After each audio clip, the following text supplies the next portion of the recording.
jam all day. Radio Generation, the home of urban soul.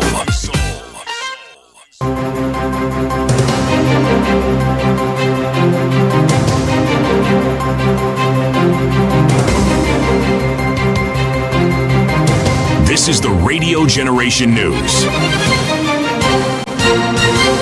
Good morning, I'm Winnie Maganga. Police have arrested a 29-year-old Taiwanese national after he was allegedly found with heroin at the Isibania one-stop border post in Migori County. The suspect, Wan Xianghui, was entering Kenya from Tanzania when a police sniffer dog flagged his luggage during a routine security check. Officers from the anti-narcotics unit searched the bag and recovered 26 capsules containing about 18 grams of heroin. The suspect is being held in police custody pending arraignment.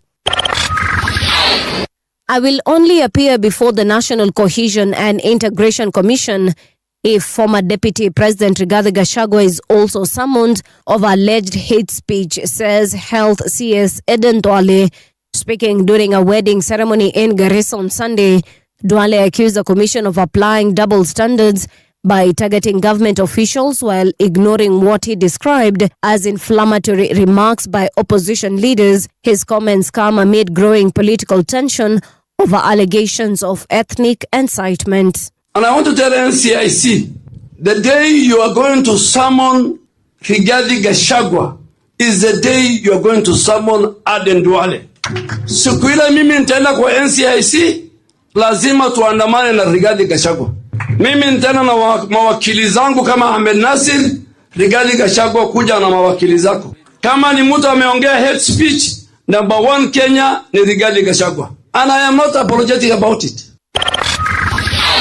President William Ruto has said some people who joined anti-government protest have now turned into criminals and warned that the government will take firm action against anyone involved in violence or destruction of property. Speaking on Sunday, Ruto said Kenya had recently experienced a rise in crime, but leaders had disagreed on how to deal with those responsible. Ruto insisted that anyone involved in criminal acts will face the law. I want to assure you as the people of Kenya that we will have peaceful elections next year. Tutakuwa na uchaguzi wa amani mwaka ujao. Kwa sababu elections come and go, this nation must remain firm. Meanwhile, the president has assured the country that next year's general election will be peaceful. Tulikuwa na mchanganyiko kidogo hapo nyuma wakati mambo ya uhalifu ilizidi na hatukukubaliana kama taifa hii uhalifu tutakabiliana nayo namna gani. Sababu mara tulikuwa tunawaita hawa ambao wanaleta fujo, wanachoma mali ya watu, wanaharibu biashara ya watu. Tunasema hawa watu wasiguzwe, ni watoto wetu. Sababu wamegraduate sasa kutoka maandamano, wamekuja wakakuwa goons, wanaleta fujo kila mahali. So tumekubaliana hawa goons tuwashughulikie. A man suspected of deliberately driving a minivan into a crowd near a major LGBTQ pride event in Berlin, Germany, has been shot dead by police. German authorities say the attack happened on Sunday night near the Brandenburg Gate, close to the Christopher Street Day celebrations. One person was killed and 29 others injured. Police say the suspect was a known Islamist and investigations into the incident are ongoing. And that's the truth on Radio Generation. Good morning, I'm Winnie Maganga.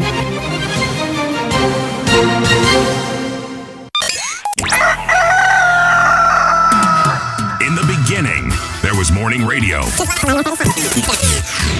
But now there is Radio Generation's The People's Breakfast. Curious and bold, getting facts from the shadows. That's what it is. Now, as the city wakes and secrets stir, a bright new voice shines. The People's Breakfast.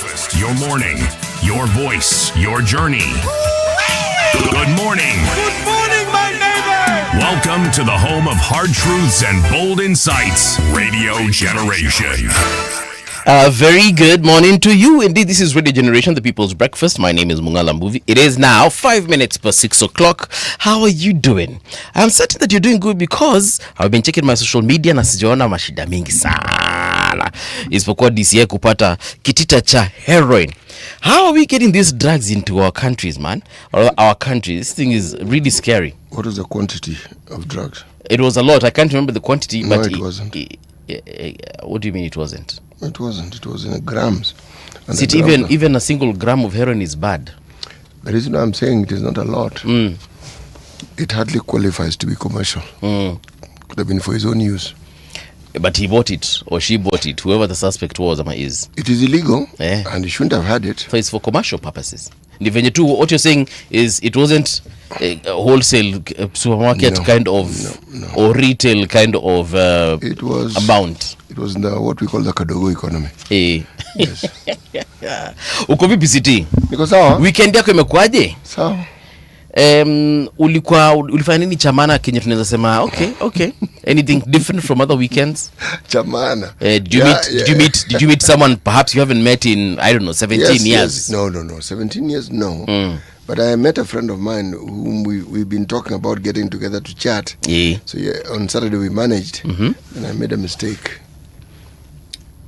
Yep. A cold day, and I exposed my hands. So this morning, Are you in pain? yes, I am. Pole sana. But it's not debilitating pain. No, it's just a sort of a pain that tells you it's around. Usifikiria kwamba haiko. Yeah. But it will subside. Okay. So nimevaa medication. Nimeona umevaa mikono, gloves. No, ni kweli ni mikono nimevaa. This is medication. Okay. So itakuwa sawa. Itasaidia Sana. Tunashukuru Mungu kwa ajili ya kukuwezesha uweze kufika hapa siku ya leo. Thank you very much, but we had some lively discussions with my friend. Okay. Yes, long overdue discussions. Yes. I sorry. I had what is this thing called? My cousin was graduated rather over the weekend. My cousin's wife graduated over I think it was on Friday. So yesterday tulienda kufanya Yesterday Sunday. Yes, Sunday. Tulienda kufanya ile party ile ya sasa umegraduate, sasa tunakusherehekea. Well done. Yeah, amefanya masters yake, amefuzu, akaweza kupatiwa ile kofia, the power to read and so on and so forth. So we were celebrating that yesterday, spent it with family. It was really good. Ate a lot of chapati, ate a lot of pilau, ate a lot of what is it called, meat stew, beef stew, ilikuanga na viazi, unajua ile imetengenezwa vizuri si ile ya watu wa mlima, unajua. Wacha kuongea mbaya. Lakini no, acha nikwambie, watu wa mlima kuna njia wanatengenezanga dhufu yao special. You know dhufu is soup, there's a way they make dhufu, and they put waru. Unajua waru? Sisi wengine tunawekanga viazi, hao wanawekaga waru na wanawekaga nyama, alafu sasa wanawekaga an ocean of water. Huko mnaogelea na nyama na viazi. Lakini sasa ile ya jana unaongea mbaya. Siongei mbaya. Honestly, unaongea mbaya sana. You know my second child comes from the mountain, in case you didn't know. So ninaongelelea watu najua. Hawa ni watu ambao tumeshirikiana. Why don't you describe what you ate instead of describing what you didn't? Ninawaambia sasa hii ya jana ilikuwa tofauti, si ya mountain. Tunaelewana? But ya mountain ni tamu pia. Zote ni tamu. Ni venye hii utamu yake na utamu ya huko ni tofauti. Ni kama ukunywe inaitwa nini? Soda ya Coca-Cola na soda ya Fanta. Zote ni tamu. Ni venye hii ni hii na hii ni hii. Tunaelewana? Mazemi sikuelewi bwana. But anyway, so yesterday had fun. Ilikuwa na peas ndani yake. Hii haikuwa na peas, but ilikuwa na carrots. Peas bwana ni mambo yote bwana. Peas ni mambo yote. Hiyo kusema kweli ni mambo yote. Actually, when I make beef stew in my house, I usually include peas. Yes, nakwambia mambo yote yale bwana. Nakubaliana nawe. Nakubaliana nawe. In fact, peas itself ikiundwa vizuri pia inaweza kuwa kitoweo. Lakini hii ya kuzo walikuwa wamefanya outside catering, so these caterers actually did a very good job. Hata sijui anaitwa nani, but they did a very good job. Nikasema ile siku nitakuwa na event yangu, hao ndio nitaita hao. Walifanya kazi safi sana. This advent of outside catering is good. Hii pressure mingi mara mpike, watu wachonge viazi. Yes. Na nini. But you see, the communal aspect of kuchonga viazi na nini is also very useful. Unajua mnapiga story. Yeah. Mnachapa story, mna enjoyana hapo, you get to know things about your friends. There are things you get to know because that is a place where all ages mix. Yeah. So you'll hear things about people it's at the heart. The eating is important, but the preparation, that's at the heart it's of it. Fun. Because like if you belong to a community where when there's a feast, mlikuwa mnachinja ng'ombe ama nini. Yes. And the men gather. The stories that go on when that process is taking place. Oh yes. You'll find very young people, them they're being taught this is how you do it, this is how you do this, this is how you do this. Wale ambao wanajua. All I'm saying is the ceremony is not the eating. The ceremony is everything before the eating and then the eating. There's something I've remembered, the chicken that we had yesterday. Broiler. Lakini hasa ilikuwa karanga, there's a way they fried it. Ni watu walikuwa wanajua kazi yao kwa ufupi. And I've seen it in other places for sure. Maybe when I make broiler chicken, I put it in the oven and bake it basically for lack of a better word. But these guys, the way they did their chicken yesterday. Walikuwa nitaongea nao watu bana. Ilikuwa na pilipili kidogo. Kafirifiri hapana, because of watoto hawange kafirifiri. So kwa watoto wakuli pilipili. Watoto unajua tunaongelea watoto wadogo kutoka miaka 5 hivi 6 7. Sawa, nimesikia, lakini nakulia kwani hawa watoto wakuli pilipili? Hapana, hawa wakuli. Ukiwekea pilipili wataanza kusema papa I want chips. Alafu now that's another problem because hii chakula nyingine na itaenda wapi? So anyway, had fun yesterday. That's what I wanted to say. And congratulations to those people who've graduated, by the way, kutoka Kenyatta University. Kenyatta University, I think graduation yao ilikuwa Friday. So, shout out to them. Yeah, that is my weekend in a nutshell. Let me see what is important in history today. So, according to this, am I the one who's opened this one? Hapana. Hii nimefunguliwa na Madam Producer. But then anasema in 1775, the USPS revolutionary origins. As the American Revolution loomed, the rebelling colonialists had a problem. Reliable communication was vital to the war effort, but under British rule, mail was not private. Now, in 1774, William Goddard Benjamin Franklin's former publishing partner came up with a solution. He created an independent mail system with trusted riders who transported mail under lock and key. Si unajua hawa kina United States Postal Service, USPS. On this particular day in 1775 ndio walianza hii kazi yao. Hii sasa kitu ambayo inaitwa UPS ama ni? No. Kuna UPS na kuna USPS. So USPS ni United States Postal Service. UPS ni wale jamaa ambao wana deliver parcels na kadhalika. I think on Universal Parcel Service or something. But hii United States Postal Service and you're basically poster ya USA. These guys actually do to date. How they are still in business is beyond me because America has got a lot of mailing services, courier services, and so on and so forth. So if you'd like anything delivered from a letter, and who sends letters nowadays? Very few. But documents are sent. Yes, documents are sent. You send letters? Yes, you actually write handwritten. Yes, handwritten letter, and you send to who? Who do you write letters to? Perhaps I should write and send you one. When I'll simply bring it. Yeah, write me a letter. I'd like to see because we have email, we have SMS, we have WhatsApp. Email and WhatsApp. There are relatives who I may want to communicate something to. Yeah. So beyond calling and talking, send them a small parcel, include a letter inside it. It makes for good communication. Someone feels, you've taken the time to communicate to them effectively. It's important. The last time I received a letter, like a proper letter, watch easy documents unatumua via courier. We're not talking about SMS, we're not talking about WhatsApp. No. Like a proper letter where there's, an envelope you open. Was when I was in Form 4. And we both know that was a really long time ago. Yeah, 2004. That's a long time ago. Hiyo nilikuwa naandikiwa na kadi. Actually, huo dem alikuwa ngwa Precious Blood Riruta. That's a very serious school. Yeah. As far as schools go. Yeah. That was my last babe to ever text. Unaona mpaka niita text. To mail me a letter. and I received it just before KCSE. Now we understand how you managed to pass. Na nika focus. Yes, so that was the last letter, and the reason I'm saying USPS wame survive for a very long time is because those guys, of course, have transitioned. They have morphed also.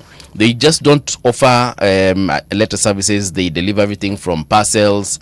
They deliver even vehicles. If you buy a vehicle from a different state, they'll deliver it for you. So it's a good thing that they're doing this, and they're still in existence. Imagine they started in 1775. Good for them. All right, tupatie methali city. We are in the Republic of Egypt. Up north. North. To a River Nile. Misri. To a Pharaoh. Pharaoh. Pharaoh. Okay. Suffering in search of truth gives true meaning to the truth. Suffering in search of the truth. No, in search of truth. In search of truth gives true meaning to the truth. Yes. Okay. Your truth unayotafuta. Ina make sense sana zaidi. Unapoumia wakati unaitafuta. Yes. Thulumiwa. Hapana, kuthulumiwa ni tofauti. But unapo yani umia ukiitafuta. Unapotaabika. Taabika, asanta. Yes. Asanta kwa Kiswahili hicho. But it makes a lot of sense. Yeah. You actually appreciate something much more if you work hard towards it, and if you toil to get it because you understand the true meaning of that particular result that you have achieved. Sindio? That's what people say, yes. Yeah. Inakani kama hauamini. Well, it applies the truth that applies somewhat to many things. You know, seeking truth is also it's similar to learning, seeking knowledge. So as you study in school, for example, that is seeking truth. That is no, that's seeking knowledge. Knowledge and truth are not the same thing. But if you look at it from this perspective, yes. What is truth? Truth is a fact. No. Fact is data. Truth, okay. For instance, isn't it true, for example, that my coffee is hot? For now. It is true that you have told me your coffee is hot. Yes. So now you have learned that indeed my coffee is cold. No, I haven't learned. I have learned. I've heard you say your coffee is hot. The truth is, if I hold that coffee mug, then now your statement will have been proven to be a statement of truth. Before then, it is a statement that you have made, and it. Now you're becoming philosophical. No, I am merely telling you. And academic at the same time. Well, no, not necessarily. I am just pointing to a simple fact that your truth is subjective, meaning you say it as though I know it, and I'm trying to explain to you that until I am in your shoes, or until my hands have the same experience as yours with your cup, it cannot be the truth to me. Okay. So it is true to you. All right. Yeah. Let's take a universal truth. Kamagani. The sun is hot. That one is a universal truth. So everyone who understands what the sun is, they know that object in space is hot. Yes, but not all truths about the sun is true with regards to the heat, because there are places on planet Earth where the sun will be shining and it's cold. It's a very difficult conversation. No, it isn't. It's actually, but you're right. It's a very easy conversation. Ukienda huko Antarctica, the sun will be shining, but it will be cold. We have guests in the studio who come and tell you, Kenyans have decided. So you ask, okay, have you decided? Yes, okay. And who else supports this decision? That me and my committee, we have decided. All right. So should you not then say some Kenyans? Because when you say Kenyans, then I'm included. Yeah. And I don't share that view. Okay. So, see? Ushasema city. So now the truth is there, see? Yeah. He's universalizing his truth, okay? And I'm saying that immediately detracts what he has said from the universality of what it may be true. All right. Yes. It's just a fact that he has that belief. He does. Mimi, your truth. Wacha tuone wale guests watakuja leo watatuambia nini kuhusu Misri na hiyo methali ambayo umetusomea. Let's get out of business and check out the top stories on radiogeneration.co.ke. MP Koech rejects Gachagwa's Batuk bribery claims. We? Acha nisome. Imeandikwa na Samuel Otieno. Yani Batuk wale jamaa wa Britain wale. British Army Training Unit in Kenya, aka Batuk. Belgut MP Nelson Koech has dismissed allegations by Democracy for Citizens Party leader Rigathi Gachagua that bribery demands led to the cancellation of a planned British Army Training Unit Kenya exercise in Nanyuki. Gachagua alleged that the United Kingdom cancelled the planned September 2026 military training exercise after a demand of 3 billion was made by individuals linked to the Kenya Kwanza administration through members of parliament serving in the National Assembly, Defense, Intelligence and Foreign Relations Committee. So, according to Gachagua, the Parliamentary Committee on Defense and Foreign Relations, the chairman is called Nelson Koech. He is Ruto's man. He told the British, for us to renew the contract, we want 3 billion shillings. So, Gachagua provided this without evidence. So now, what is the truth there? So, the Belgut MP has come out to say, hey, guys, that one, please, let's focus on other things. Now, I don't know if Batuk will come out and say that they will first of all align with what MP Koech has said or what Rigathi Gachagua has said, or if at all they even say anything to do with anything. Considering they are a military unit, me what I know with military units, hawasemangi kitu. Nyinyi muendelee kufikiria kenye mtafikiria. But again, we have a High Commission here in Kenya, the British High Commission. They will tell you. Will they come out and tell us, yes, indeed, Mr. Gachagua is absolutely right? Nope. Someone made a claim for 3 billion shillings. Or will they come out and say that, yes, indeed, Mheshimiwa Koech amesema kweli sisi hakuna pesa mliitisha na hatutapeana pesa yoyote hata kama imeitishwa. So we gotta wait and see. You know how difficult it is to prove such a thing? It's an allegation. You want it to be truth. Yeah. So you need proof. Do you know how difficult it is to actually provide the truth for such a statement? Because he clearly speaks as though he has information. Does he? And if he, Gachagua? Yes. When somebody makes such a bold statement, you can, since he doesn't work for the military, you can only assume that he has information. What we call intelligence. But in the absence of proof, proof happy unless he gives us audio evidence or visual evidence like documents showing that this guys requested for this one, or a witness to come and say that I am the one, I was there when Parliament asked for 3 billion. If it is 3 billion, let's take the view and let me think like a villager. Yes. So it involves money. 3 billion is money for sure. And that money has to be given to someone at some point. Oh, yes. It will be transferred.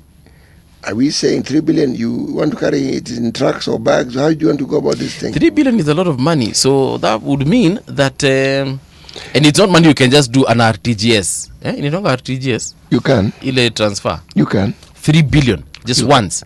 To which bank? You can. To which bank? When bank account ya mtu mmoja ingie tu 3 billion tu pap. You asked if it can be transferred and I said yes. Okay. Individual to individual. Tricky. Tricky because it means you have the money in your account. Sindio? And even if it's your money, you know, if you're transferring it, you're going to explain why you're transferring it. You can even cripple that bank's financial system. No, they just float, bro. 3 billion, ita wa bank. Ita wamaliza. No. 3 billion. 3B. Yeah. 3 billion. No, ita funga bank. Yeah. No, semi itafunga. But unaweza imagine your bank, maybe walikuwa wanatumia pesa wamepeana malonza hapa, wamepeana loans huko. Paul. Yes. The money that we deal with here, okay, don't be fooled for a single second. It's actually unreal because apart from just the saying that we have this amount of money, there's no fiduciary surety note. It's as good as being digital. So how much I have, how much I don't have, nisi tukubaliane, And the reason why this money functions is because of faith. The true support of this system that we have is faith. We believe. That is why it's called legal tender. So, the theory is, yes, you can transfer it. Whether you can transfer it to an individual, that one... Kidogo tricky. The question that will be asked. Yeah. Remember, if it's a consolidated fund, it's not an issue. It receives more money than that anyway. Okay? Individual. Yeah. There are probably individuals who do that sort of thing. I don't know of any. Okay. 3 billion pesa mingi, bro. All right.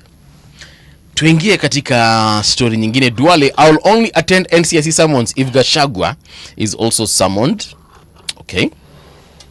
Health CS Aden Duale has declared that he will only honor any summons by the National Cohesion and Integration Commission over his controversial remarks if former Deputy President Rigathi Gachagua is also summoned to answer allegations of hate speech, escalating an already bitter political standoff over ethnic rhetoric. Yeah, but that's faulty logic.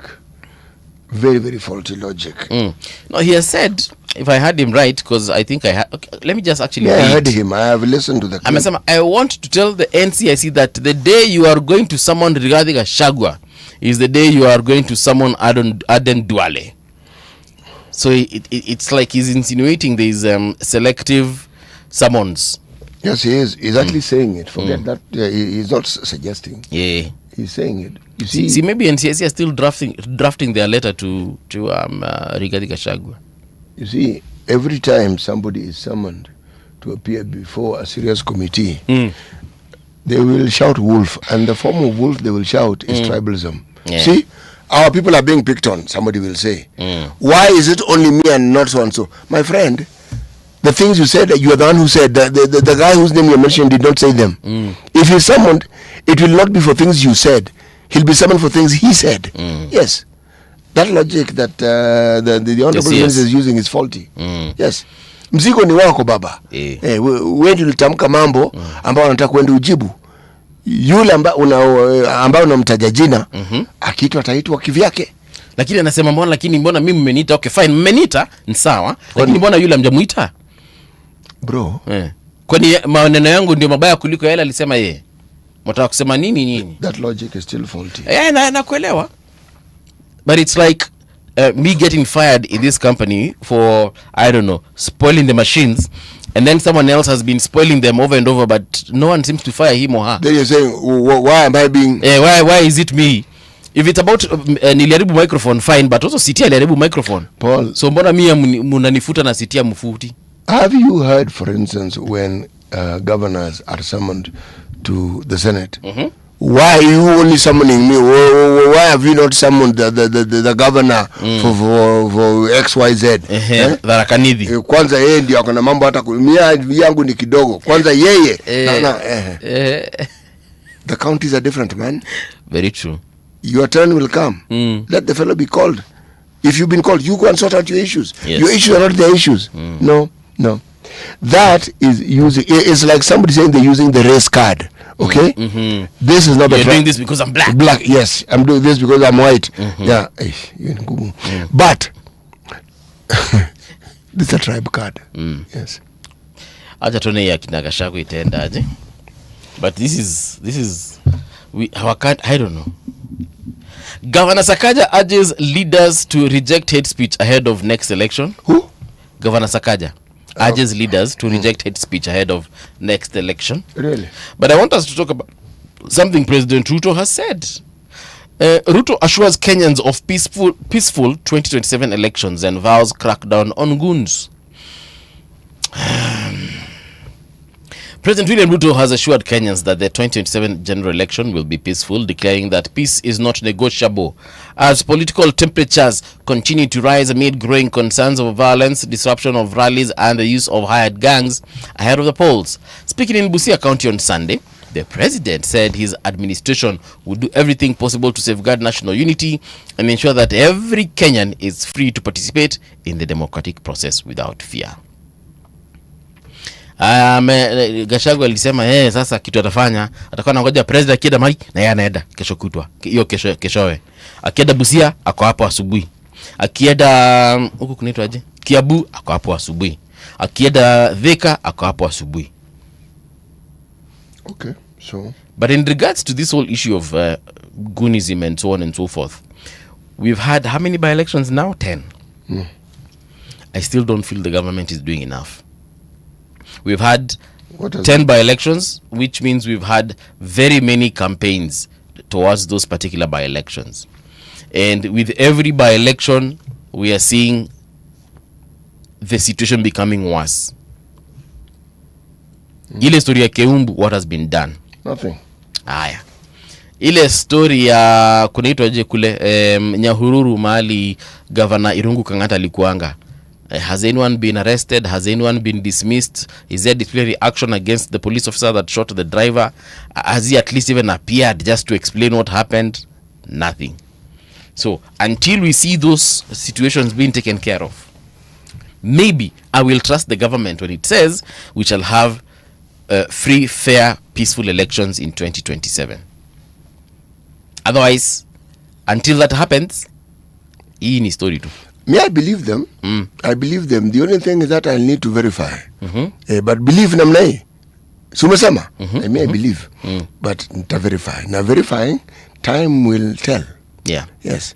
Unajua City, even in your family, there are some people, if they call you and borrow money and they tell you, City, give me 500, I'll return it to you by 6 p.m. Unampa 200. Unajuanga hiyo pesa ikuji. Unampa 200. Unampa 200 pia, lakini unajua hiyo pesa ikuji. Remember I've said, unampa.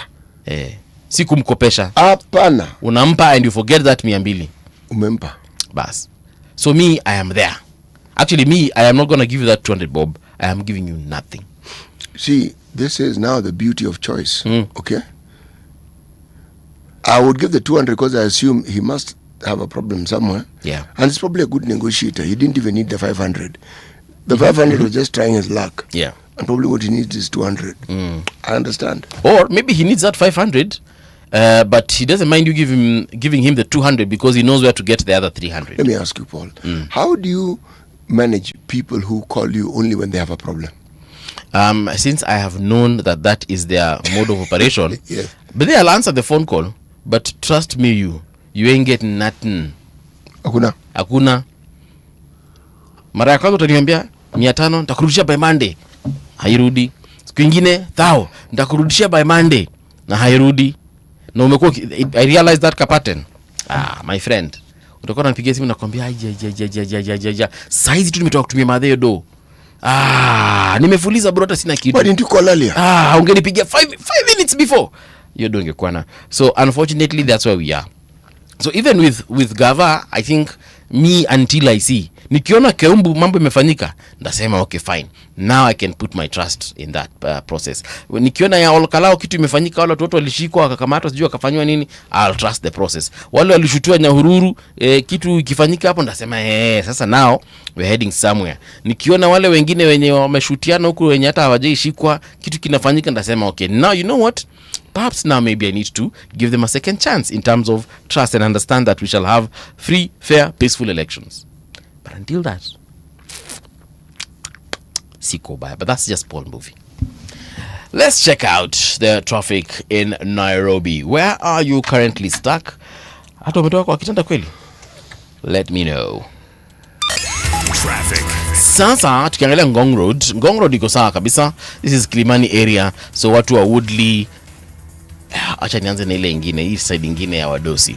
Valley Arcade, everything is looking good. Hurlingham, Caledona Estate, those roads akina Lenana Drive, Lenana Road, where is this? City of Oasis Gardens. Hey, bwana, mko na majina huko. Everything is looking good. Gitanga Road as well. Even as you're heading towards, this is James Gishuru. If you're heading towards Wayaki Way, akina Kiuna Estate, all those roads, Lower Kabete Road, Ingecha Road, they're all looking green. That means that you guys are moving quite well. Have you been to Barton Estate City? Barton Estate. Copy? Because the side is Spring Valley. Anyway, huko pia traffic iko sawa. I don't think I have. Yani watu wa Peponi Road na huko Wayaki Way, Red Hill Ring Road, Loresho, Kitusuru, nini, wako sawa. Sasa nikikuja huko kwingine kwa Mahasura, Ayani Estate, hizo barabara za Jamhuri, Kianda, Akin Olympic, Woodley, that area is looking good. The roads are passable, and I can see no delays whatsoever. This is Southern Bypass as well. Southlands Estate, hizo barabara za kina Rubia, Onyonka, Otiende. If you're moving in and out of those particular areas, the roads are looking clean for you. And then twende huku kwingine mali watu walinunua mashamba na wakajenga. This is kina Karen area. Those roads moving in and out are looking fantastic. Now there's one place where we all know kuna honga na traffic. This is on Thika Super Highway from KCA University heading towards Pangani. Traffic, but everything else beyond that is moving quite well, and before that as well. If I can just go back all the way to Ruiru, I can see that the roads are looking green, so that means 0 delays on the roads. Please, as you're driving, take care of cyclists and other road users. Watoto wanaenda shuleni. I believe this is exam week before they close school, so please be careful on the road. Mombasa Road all the way stretching to Mlolongo and Athi River, Kitengela, those roads are looking quite well right now. If I can just take you to Mombasa County. Mombasa County is actually looking good. Kama kawaida huko hata ni kama hakunanga delay. We're talking about Kengeleni, the usual place that has traffic. Today it's looking clean. A new Nyali Bridge as well, that barabara is mwah. Hii ni Lumumba Road, Makupa kule, Shimanzi, watu ambao wanaelekea Kwale County, nyinyi mnasonga vizuri tena sana. If you see something on the roads that I need to know about, well, I'll let a brother. Traffic on Radio Generation. Let's get into the papers. It is now 24 minutes to 7 o'clock. Grand welcome is what they're saying on the Standard newspaper. Hapa kuna Sifuna. Unajua huyu jamaa anaitwa Sifuna? Mimi ndio Sifuna amesema hivi. Oh no. Hii ni gazeti imesema hivi. Western Kenya turned out in extraordinary numbers as Edwin Sifuna's Linda Mwananchi Brigade rolled through the region, capping the tour with a triumphant homecoming in Bungoma County.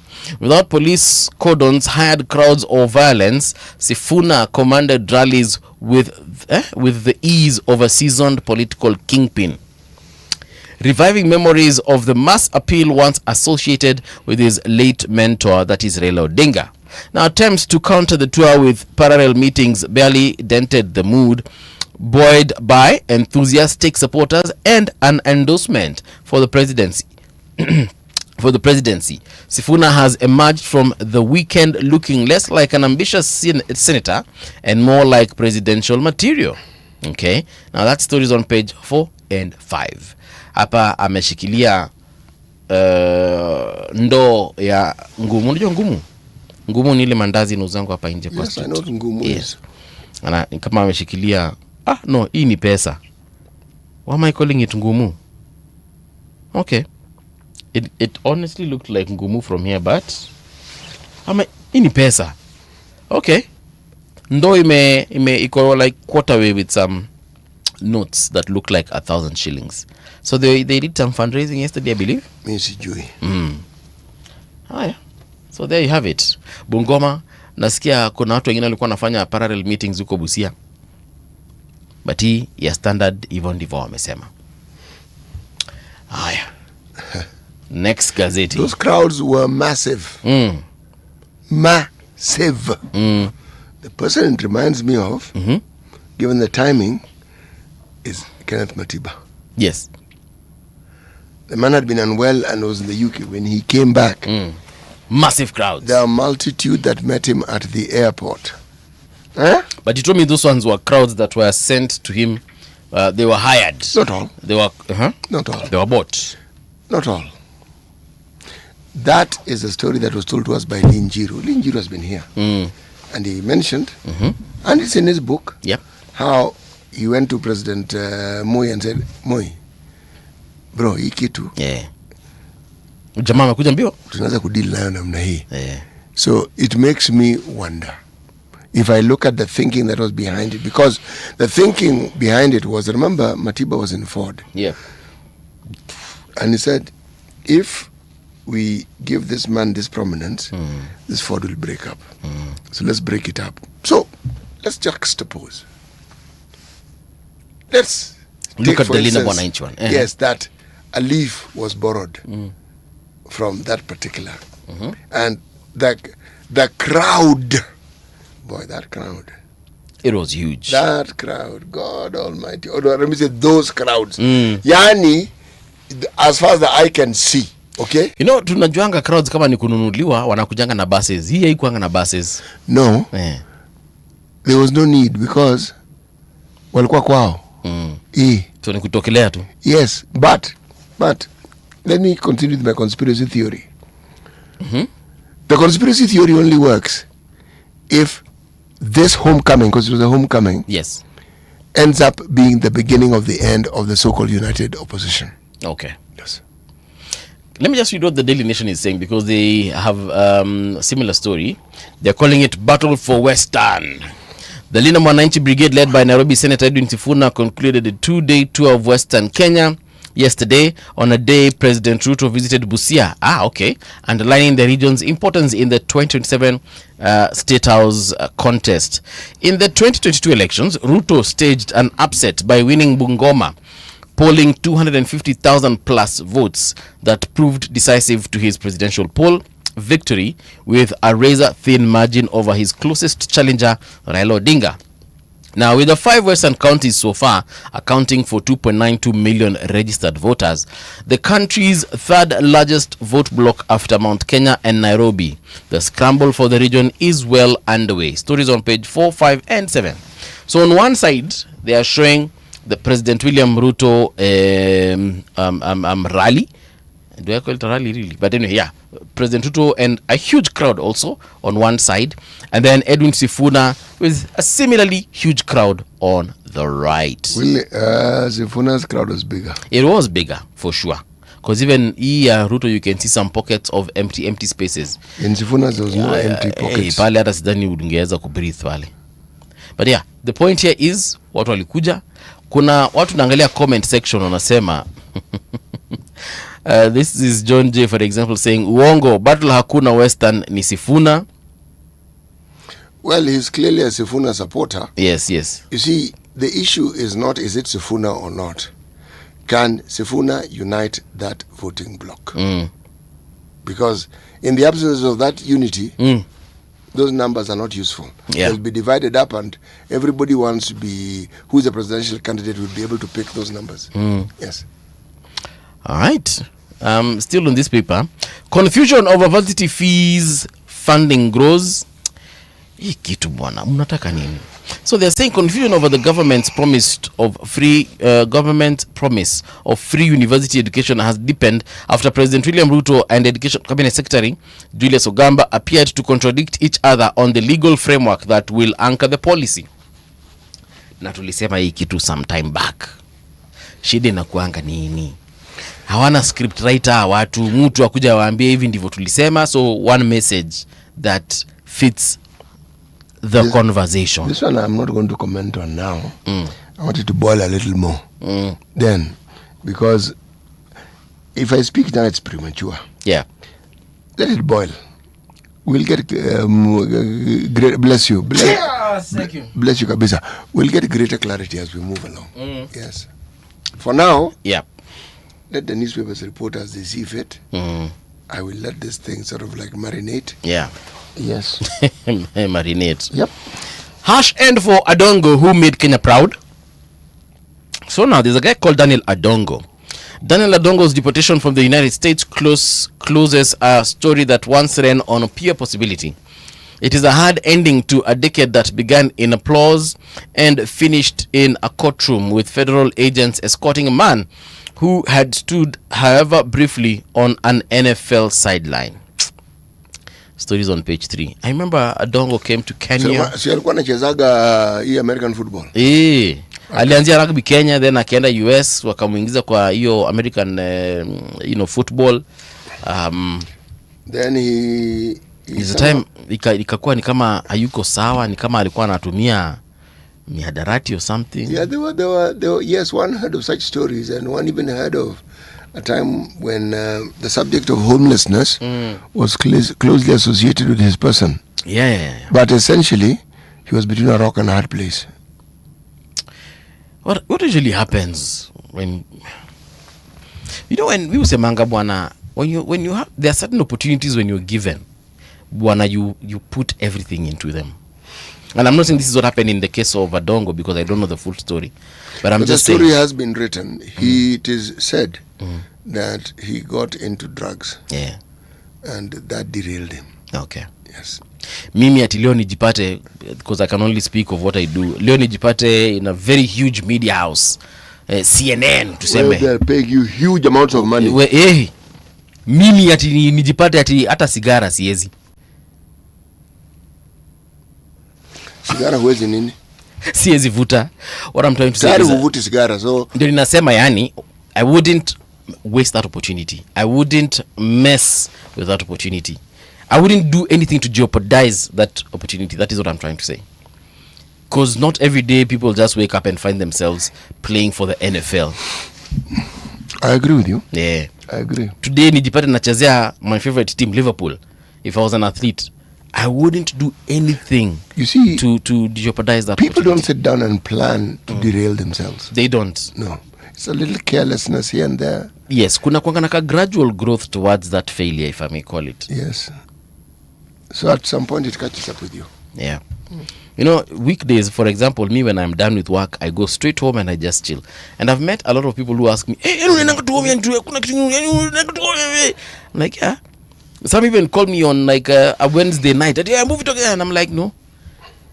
I'm like, bro, I am not gonna do it. It's only once I'm even that once, it's not happening. Because you need discipline when you have to wake up at 3 a.m. to come to work. And when you tell someone that, they're like, I'm like, no. You do not know what it takes to do what we do. Reports to work at 10. Yeah? I'm saying that is someone who reports to work at 10. Yes. So when they wake up at 8, for them it's normal. early. Yes. Yeah. No. Some of them are self-employed. They're running their own businesses. So even if they don't show up to work, the business will continue running. Anyway, Sifuna rocks Ruto opposition. This is on the People Daily. The Nairobi senator's growing influence is forcing rivals and allies alike to rethink their 2027 game plan. True. Gazeti za leo zote zinaongelea tu Sifuna. But he is the big topic. He is. Yes. The politics of loyalty, how standing with Ruto shapes power and political survival. Yep. There you have it. What this weekend has done. This is an article that was written well. Yep. It has shaken both friend and foe. In fact, the place where the greatest likelihood of opposition will come from are within the ranks of Linda Mwananchi. Come again? The possibility of where opposition will come from will be within the ranks of Linda Mwananchi. Why do you say so? When something grows this big, that is what tends to happen. Yes. You'll find different voices within that organization beginning to say different things. Then it moves on to a much larger picture where now the different areas of Western, that same Western, that was Bungoma, Trans Nzoia has a very large population of Bukusus. You haven't spoken about the people who come from Busia County. Yeah. You haven't spoken about the people who come from Kakamega County. You haven't spoken about the people who come from Vihiga County. Okay. So, again, when you rise up and it is clear that you are a crowd puller, jealousy seeps in and opposition then follows. But it also opens the doors to people feeling, but if this guy whom the other day we were with can do this, see, even I can do it. Precisely. So, if you take the extreme perspective that this is how a force such as this one, which is in its formative processes, can be scuttled, is through enormous popularity at this particular hour. Yeah. Because now the real test is to maintain that momentum and that energy and that power. Yes. Yes. That is now the test. And then to translate that into voting, because if the majority of people who were in those crowds are young, or a very large number of them are not even registered, many of them don't even have IDs. Yeah. Yes. So the crowd, for the purposes of optics, wonderful. In terms of translating that into real votes, yeah, that is another battle. but of greatest significance, how to unify this massive voting bloc, because it is massive. Because if he goes, maybe let's say to Vihiga, then something similar like this happens. Someone in Vihiga tells one of the folks there, yani unataka kuniambia uchama amekucha pana akasimama kwako na unaona venye watu wame hata hawachakutaacha mahali. Hey, hiyo ni matharau. You see the piloting. The piloting proved conclusively, literally conclusively, that Linda Mwananchi are a crowd puller. Yes. They are not to be ignored. Look at the places they've been. They have pulled large crowds. But the largest so far have been in Trans Nzoia and Bungoma. Now, let's see what happens when they go to Kakamega. Yeah. Let's see what happens when they go to Busia. Because Busia was an ODM stronghold as well. Yes. See? Sifuna has not left ODM. Please remember. He's a member of ODM. Yes, he's a member of ODM. And neither is he a member of another political party. Yes. So you cannot say that he's advocating for the principles of another political party and by so doing abrogating the laws that govern these activities that he's involved in. He's still an ODM member. So he will have an appeal to members of the ODM who are in Busia County, Kakamega, Vihiga. So, but how to maintain it, bro? Yeah. Sasa unajua akienda huko Kakamega si ndio kwa kina Papa wa Roma. No, huko ni Bungoma. Papa wa Roma. Ni Bungoma. Yes. Huko mali alikuanga chana. Yes. Then iko sawa tu. And I was listening to some chit chat from Professor Herman Manyora. And according to him, yes, Papa wa Roma and Musela Mudavadi. Yes. Kwisha. Uko nyumbani sa rap. Yani, era finished. I am of a different view. Okay. People who survive politics that long should not be dismissed so easily. There's a lot they know. Yes. They have survived decades of politics. You know, yesterday I posted something on my social media and I asked, what if Honorable Musalia Mudavadi one day just wakes up and he tells us that he has joined Linda Mwananchi? That would be lovely. Akuje tu aseme tu, nimeangalia nikaona hapa ndio nyumbani. What that would mean, very simply. And the reason I picked him is because there have been talks that he's probably now been rendered, I don't want to say useless or irrelevant, but it's like his power in the region has been greatly diminished. No. Diminished means that he had power and that power has gone down. So I will start with, what is this power that was diminished? I mean, he's a regional leader. He's been elected several times there. He was even considered by Ruto in the last election, and that is why, according to the reports, that Ruto got 250,000 votes in that particular area. Maybe to some level was because of Papa wa Roma and DVD, as we like to call him. You know, this Wetangula has had fights within the ranks of Ford Kenya. So you knew Ford Kenya. He's had those issues. Okay. And he has remained on top. Okay? So are we saying that this was going to be his Waterloo? I don't think so. People who have survived that long know how to fight politically. They understand. But City, there is always an end to everything. Just like there's a beginning for everything, I am merely telling you this. Yeah. You cannot underestimate someone who has been in politics that long. You cannot dismiss them.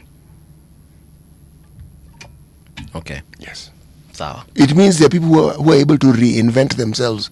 Those who die can't reinvent themselves. Then they become irrelevant quickly, and that's the end of the story.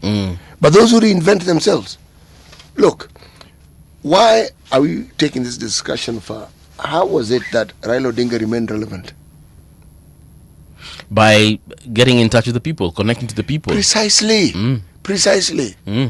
These leaders, that some of these leaders we're mentioning, are not doing that. For example, my DVD mi simoni kwa ground design ya Wetangula, I think every weekend, if not every weekday, he's in shags in his home turf. with presidential aides like Kina Farouk Kibet trying to rally people towards, of course, re-electing president in 2027, but also reminding people that, look, we support these guys now, they support us next time. Get Paul, I agree with you. I agree with you completely. But now I've dipped my toes into this icy cold water of political prophecy. I'm going to remove it, and I'm going to go back to the turf that I'm familiar with. Sawa. Yes. Aye. But yes, I want to look at the Business Daily. Okay. Look at the Business Daily. What it tells us is this, mystery firm buys 25% of SportPesa. That's bang in the middle of the paper. Unlicensed digital lenders denied rights to pursue unpaid loans. Sorry. No, come again. Unlicensed digital lenders denied rights to pursue unpaid loans. Yeah, if you're not licensed, that means that you're also not following the rules and regulations. In short, if you're a Shylock. Hey, so hiyo pesa umepeana huko, achana iende. Yeah, consider that it is gone. And please stop making unnecessary noise. Yeah. Yep. Inside Esther Waititu's journey from graduate trainee to Mama M-Pesa. This is in the profile section, all right? Okay. Chinese retail chains on the spot over Mandarin products labeling. Okay? This is in the economy. Electoral Commission should end disenfranchisement of its officials. Apparently there is that issue where officials in IEBC seem to be complaining. Yes. They're saying what? That, we are not being treated right. Yes, we are being treated like children of a lesser god. This one, let it unfold so that we can understand a little more what is happening. KBL returns to court over alleged corruption in 3.4 billion shilling arbitration. All right. Jubilee taps embedded insurance to widen wealth cover access. That's Jubilee Insurance, not Jubilee Party. Okay. Okay. Right. My friend, that is the end of my relationship with the Business Daily this morning. Okay. Let me look at the Star newspaper, shall I? Please do. Okay. Star. Once upon a time, there was a paper called The Star. But it's still there. Yes. And what did the paper say? The paper said, C.T. Muga, just wait until I open up my portal. Yes. Okay. Exposed massive payroll fraud draining state coffers. Is this really new? Let me read it a bit, because this is the sort of thing that people want to hear about. What they're talking about is this, Taxpayers continue losing billions annually to ghost workers despite the government's effort to cut its wage bill. Okay? My friend, these stories of this is our country. It is not possible for there to be ghost workers unless and until there is collusion between people who work within that particular entity. It is not possible. Yeah. It is not possible. And those who have benefited from them fight back also. Yes. Okay. Yes, that is the way to respond to these things. Okay is a good word. Okay. Why tribalism is making hospitals worse? Experts. Tribalism is making hospitals worse. How? Well, perhaps I should read what they're saying. Study challenges the belief that patients receive better treatment from health workers who share their language and ethnic backgrounds. Really? So nataka kuniambia Machakos General inatreat watu vizuri huko Ukambani? No, ukiwa unaongea Kikamba. Or are we talking about the hospitals within the the city of Nairobi, for example? This statement would make a heck of a lot of sense if the study, it is a study that was done, all right? Yeah. I've not read the sample size, but what I do know is this. We tend to have an affinity to dealing with somebody who speaks your language. Of course. But to suggest that, you're suggesting that every time somebody goes to a place to get services that the government is supposed to provide, that speaking that language gives you an advantage. The truth is, not always. That's not always true. Okay. That's not always true. All right. Because if that was the case, then the places where you go to, if you didn't meet someone who speaks your language, then what ought to be true is that you would not receive the services. But that we don't hear of that happening, do we? No, we don't. Yes, so there's a story inside the Star newspaper. I think it's this is what they're saying. Kenya can be Africa's manufacturing hub with the right policies. British American tobacco boss Sydney Wafula had this interview with them. We've been talking about manufacturing in this country. we have. Yeah. I perhaps I'll read that interview to get to understand his perspective, because he is directly connected to the manufacturing industry. So maybe tutaelewa vitu mbili tatu kuhusu manufacturing in Kenya. Na hii story tunaambianga we don't have enough power, enough energy, enough electricity. Fine, but with the little that we have, what are we doing with it? Good, that my friend is what you call getting to the heart of the matter. Hiyo kidogo tu yenye tuko nayo, hiyo tu kidogo tunaitumia vizuri kweli? And my answer would be no. Aya, we are getting into the news. When we come back, ni wasalimie alafu tuingie katika our morning conversation. Right now though, here's the news with Winnie Maganga.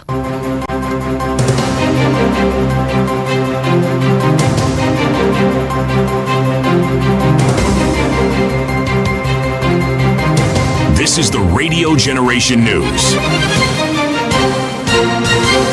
Good morning, I'm Winnie Maganga. Nairobi Governor Johnson Sakaja has unveiled plans to establish a specialized Nairobi Metropolitan Police Unit with 2,500 officers from Nairobi County Inspectorate and the National Police Service set to undergo intensive training. According to Sakaja, the unit will receive specialized training designed to address Nairobi's specific security challenges and a cooperation framework between the national and the county governments. He also announced the rollout of an integrated citywide CCTV surveillance network that will be connected to a new traffic management center at City Cabanas on Mombasa Road. Policing must be done differently because of the unique way cities run. So it's a huge transformation of policing as you know it. Policing is a national function, but for our cooperation, the county now is getting involved. The Police Service Act talks about a county policing oversight authority that has never been implemented in any county. So Nairobi is going to be the first. And this is just to make sure we have a safe city, a clean city, a peaceful city, because we want it to be the hub, which it already is the economic hub, but people must feel safe. Wiper Party leader Kalonzo Musyoka has said the era of influencing voters through cash handouts and financial incentives is coming to an end. He cited the Olkalao parliamentary by-election and the growing influence of Gen Z movement as signs of a shift in Kenya's political culture. Speaking in Sekuru, Kitui County, Kalonzo called on political leaders to prioritize service, honesty and humility, arguing that the country needs leadership focused on the welfare of citizens rather than personal gain or political interests. Mapinduzi, majira, vile pasa ameongea, majira amepinduka, hewa imepinduka. Uwezi kamwe wewe kuamini kwamba utanunua kura ya mtu wa Kenya. Haiwezekani. Wakenya wameelewa kwamba kumbe ile pesa unawaonga nazo ni zao. Wameelewa hiyo. Wakenya wameelewa kumbe haki ya kupata maendeleo ni haki yako ya kikatiba. Wamejua hivyo. Suna East Member of Parliament Junet Mohammed has alleged that some MPs received money during the impeachment of former Deputy President Rigathi Gachagua.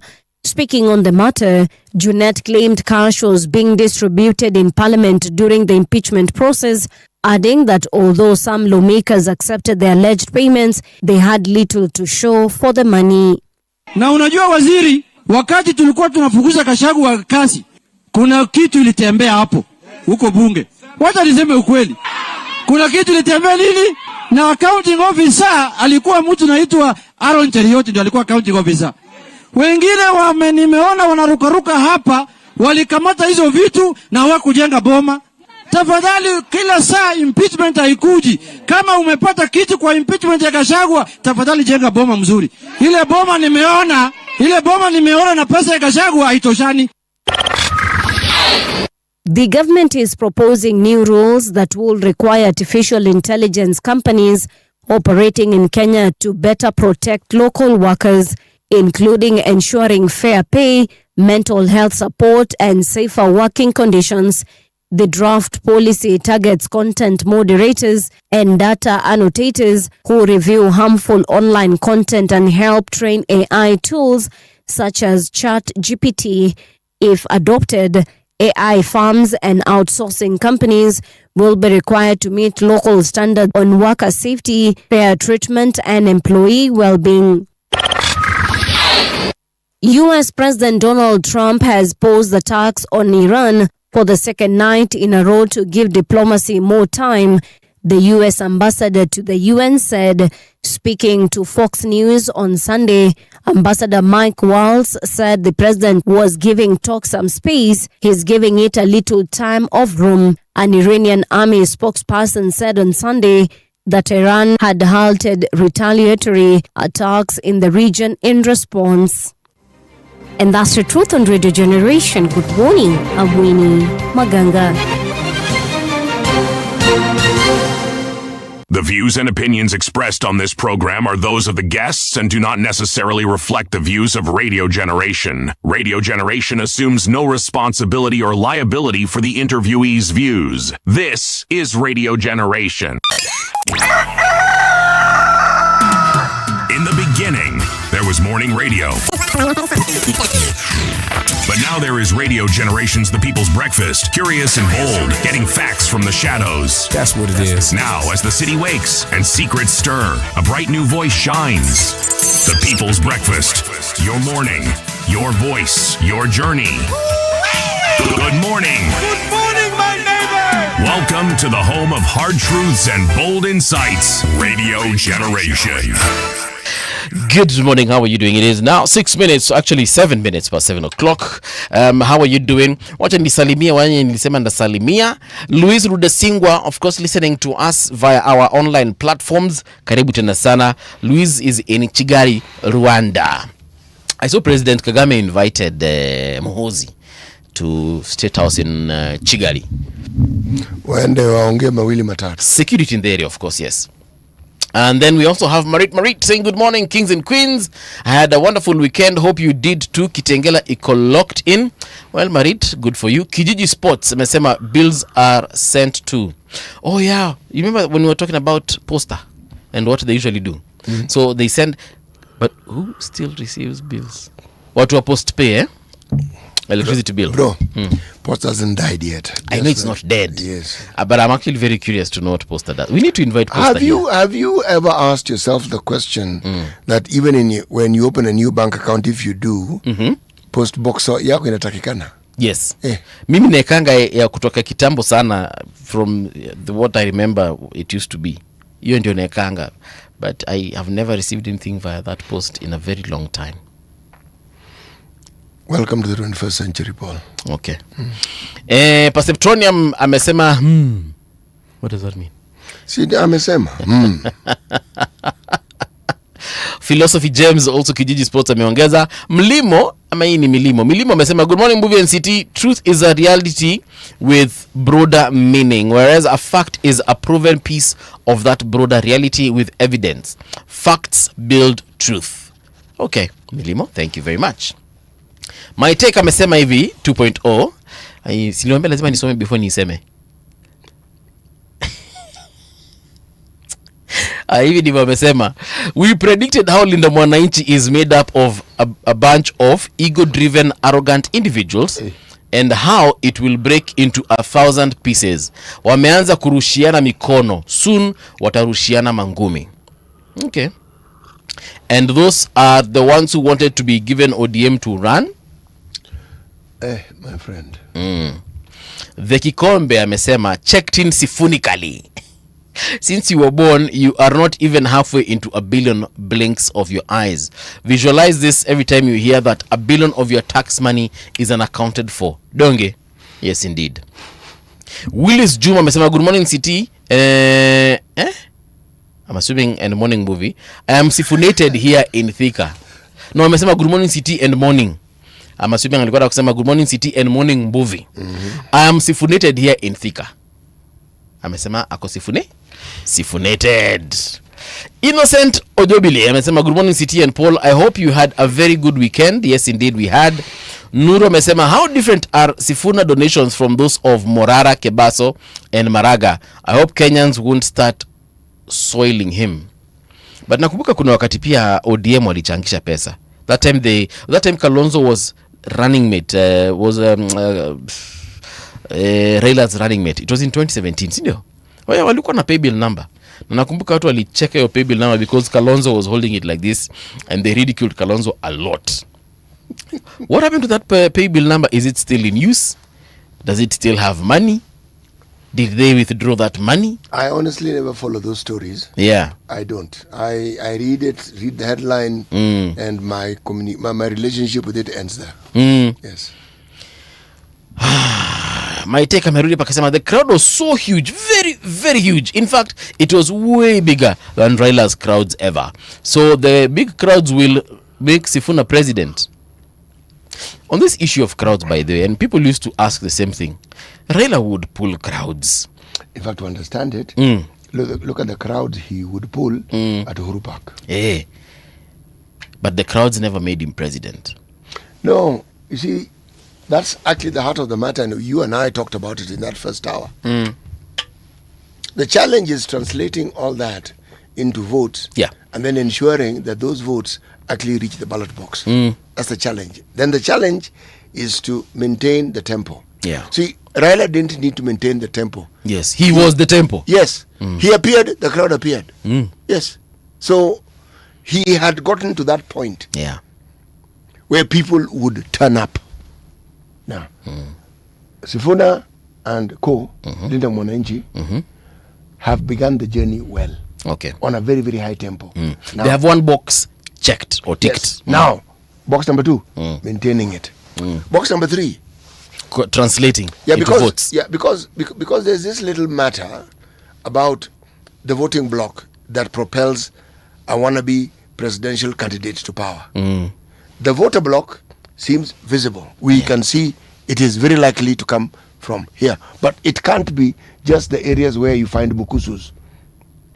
It has to go to Busia County, Bless you. Country, thank you, Vihiga County, when it is clear. Yeah. And here I'm going to be told, CT is being a tribalist. No, I'm just stating how politics works.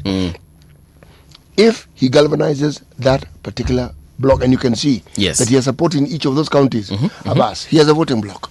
You know, if he runs for president and at the end of the day we can tell that, okay, in those counties, in the western counties, the Luya Nation, he got X percentage. You know, like the way I think for Kalonzo Nasemanga, he usually commands about 80% of the Kamba vote, or at least the region that we call Ukambani.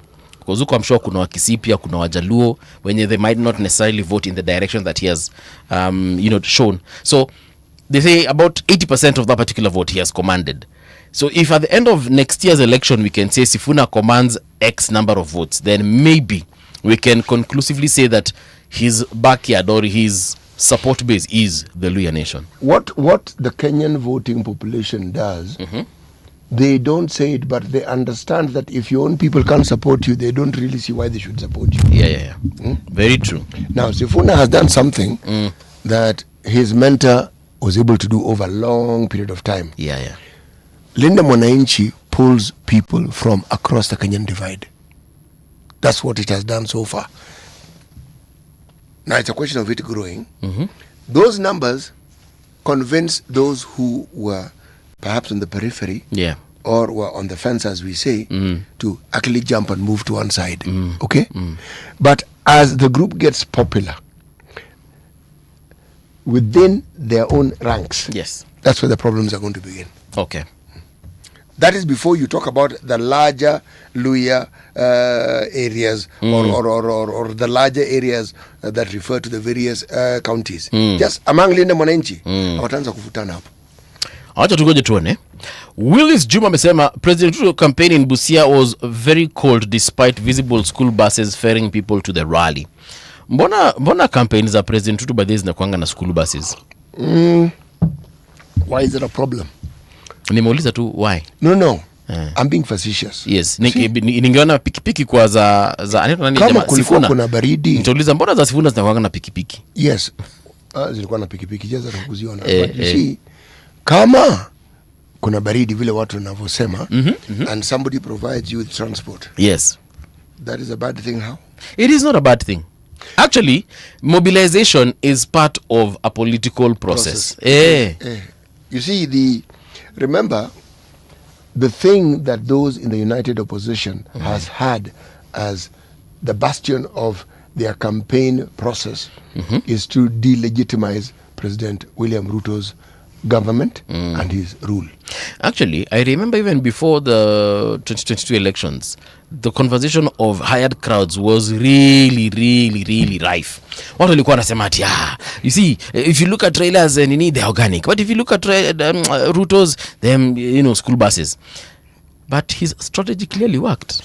Not only did it work, yes. Even now there are many people who subscribe to his way of doing things.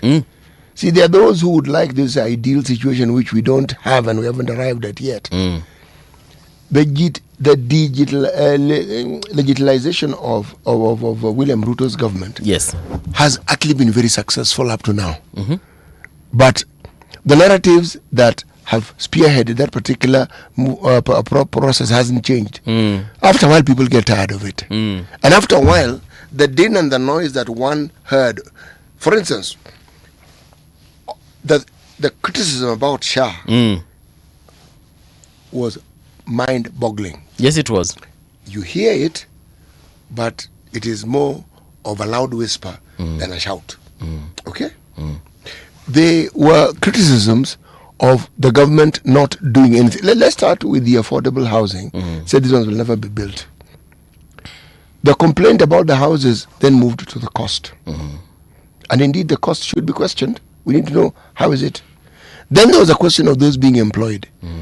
They were never saying they're not being employed. No, he said they would employ so many, but they're not. But the question is, are people being employed? The answer is yes. Okay? Every time something which was criticized seems to appear like, yes, it was done. It now, yes, but that is just one of the 100 promises he made. What about the other 99 promises that he made? Meaning, it's a strategy. Strategies by their very nature work within a certain ecosystem. Okay? At some point, they cease to be effective. Yeah. Okay? As you get closer to an election, one may not even realize, they'll say, yes, we've understood the delegitimization of this process. And you. But of significance, when you do that, do you know what you've set in motion? What? You've set in motion a yardstick by which you will also be judged. Yes, and I think that's a good thing.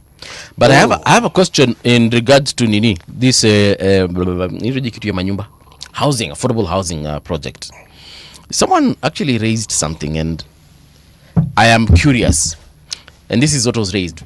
They said that these houses are being built, and especially in some counties, uko rural kabisa, like Ushago.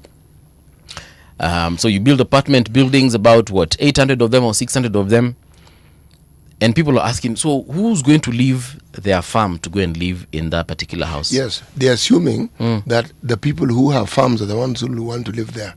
Have they not considered that those places have sons and daughters who don't live there and who do not live within the environs of that county, but have the money and would like to probably buy a place they could stay at? I mean, the dynamics of what I would like to do. If I was told that there was a building block being built in Kitui, yes, I have enough friends in Kitui. Yes. So what stops me from saying, how much are you guys? 2 million over what period? And deposit? All I'm saying is, if you want to delegitimize it, yes, then ask the right question.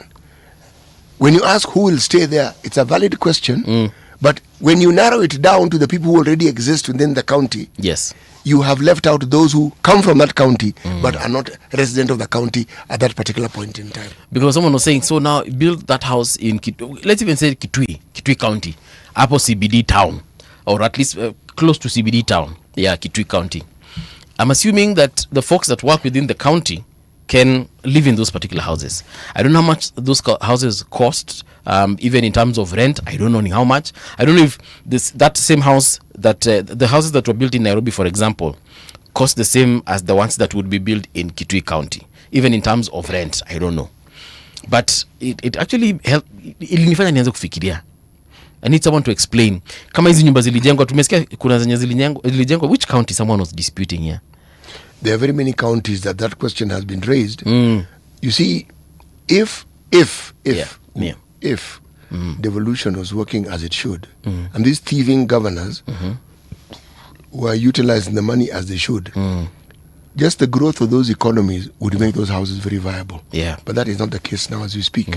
Because so if those... Sorry, go ahead. If they're built in a big city like Kisumu City, Kisumu, I know of a lot of people, including myself, who's even worked there. I would really love to have an affordable accommodation in that particular area. Eldoret town, I know a lot of people from all over Kenya who live there. And so we can talk about even a place like Malindi, Mombasa, the major cities. Yes, they are. But Paul, if you're thinking of now, the houses are extremely questionable. Yeah. If you're talking about the growth of the county governments, you think of tomorrow and the day after, they're not questionable. It makes sense. You are ahead of the curve in your thinking for providing affordable houses. Okay. You see? But that the questions are asked is not the beginning or the end. It should continue, and we must continue asking questions. Because, again, if you're building that number of houses, there's something we call the economies of scale, which when they kick in, should have made the building of those houses very cheap. Yeah. Yes. Because you're building so many. Yes. You require the materials you require in abundance. Because a house is a house. They should have been infinitely cheaper than they are. But since I don't know what they cost, let me just say this. Everything I've heard about them, especially if I look at the portal, the Bomayangu portal, they are reasonably priced. Yeah. Okay? They have not made public the things that they do in the manner that would reduce the questions. Yeah. Like 1 bedroomed house in Mukuru Kwanjenga. So much. This is what you need to do. 2 bedroomed house in Embakasi. This is what you need. Like that. So you're told go to the portal. How many people go to the portal? I have gone to the portal. How many people are going to go to the portal? I hardly doubt it's many. You know this? Unless you're really interested in purchasing a house. Let's say, for instance, in all the areas you've built, and they all have vernacular radio stations, and you are making sure that every morning at a time when you know the viewers are many, you're telling them about these particular houses and the costs, the people would know, wouldn't they? They would. But that effort hasn't been made. And if that effort had been made, many of the questions being asked would have been answered already, so people would be thinking of asking a different question. Yes. Because me, I'm thinking that, by the way, kusema kweli nikienda ushago, mi ninaendanga kwetu. So, hiyo nyumba yenye imejengwa na gava, assuming kuna zenye zitajengwa Kitui, I honestly don't see myself ever buying one of those units. Yes, now you don't. What I'm trying to... Maybe my children in future, when Kitui has really developed, will buy a unit or two. I don't know. If your governor stopped taking 2 billion shillings for his office supplies... You had to go there. No, I had to go there since we're talking about Kitui. Okay? Yeah, but you're right. It was highlighted. And that money was put in something that could actually grow the economy of Kitui. You'd find that the circulation of money would increase, and the number of people who would easily contemplate buying those things would also increase. Very true. Yes. Aya. Kuna Innocent amesema, I am neither Sifuna nor Ruto, but Sifuna's crowd was massive. Although he has not stated any one thing he wants to do for us, I'm afraid the opposition as a whole is clueless apart from Ruto must go. That is according to Innocent. It is a strategy to legitimize Ruto. It has actually worked. Because this is the one thing when people tell you that you go somewhere, people are saying one term, it sounds like a nice chant. But Siti, pia tukumbuke kitu moja. There's a time the last time Oroba was here on the breakfast show before she went to the night show, and then she decided she might not be coming here anytime soon. I remember we asked her, nyinyi kama opposition, story ni gani? And she said that, look, we will arrest everyone who we know or we understand or is suspected of, you know, corruption. And we asked her, okay, mutatumia sheria gani kufanya kazi yote? Akasema, we shall ensure that the judiciary is empowered, so we can return all these monies that have been stolen. Then she said, we shall reverse some of these policies that we feel have done what? Have done nothing. Have done more harm than good. Paul, tell me. Yeah. Does that make sense to you? Arresting people? Yes, it does. No, it doesn't. What do you mean you will arrest people? But we keep on asking the president to do something about corruption. Paul, don't we? Paul, we are both speaking anecdotally here. Okay. You are talking about the rule of law. Yes. And the application of it. Yes. The people who make it possible are not the politicians. Yeah. They are in a position to, but they don't do what they need to do. If you talked about retraining members of the police service, yeah. If you talked about making the minimum wage for a recruit, in other words, who enters the police service at 50,000 shillings, okay? And you require them to have a university degree, yes, okay, or a diploma, equal minimum, all right? Then I would see sense. Yes, because I would say here you can then make demands of these people and say you cannot complain. These affordable houses that we have all over the place, the government is building them. Cordon off some so that the police are guaranteed housing. You already have the houses, you're building them anyway. I'm simply saying, to achieve the rule of law, certain things that make the structure within which you will do it have to be in place. So long as they're living in these tin shacks that were there from colonial times, it's a problem. And they're living in some units that are slightly better than pigsties, okay? People will be amenable to influence. And this law that you want to apply will not be applied. It's not complicated. So if you don't talk about solving the problem and you're busy telling us about the optics, we will arrest people. We will turn back laws.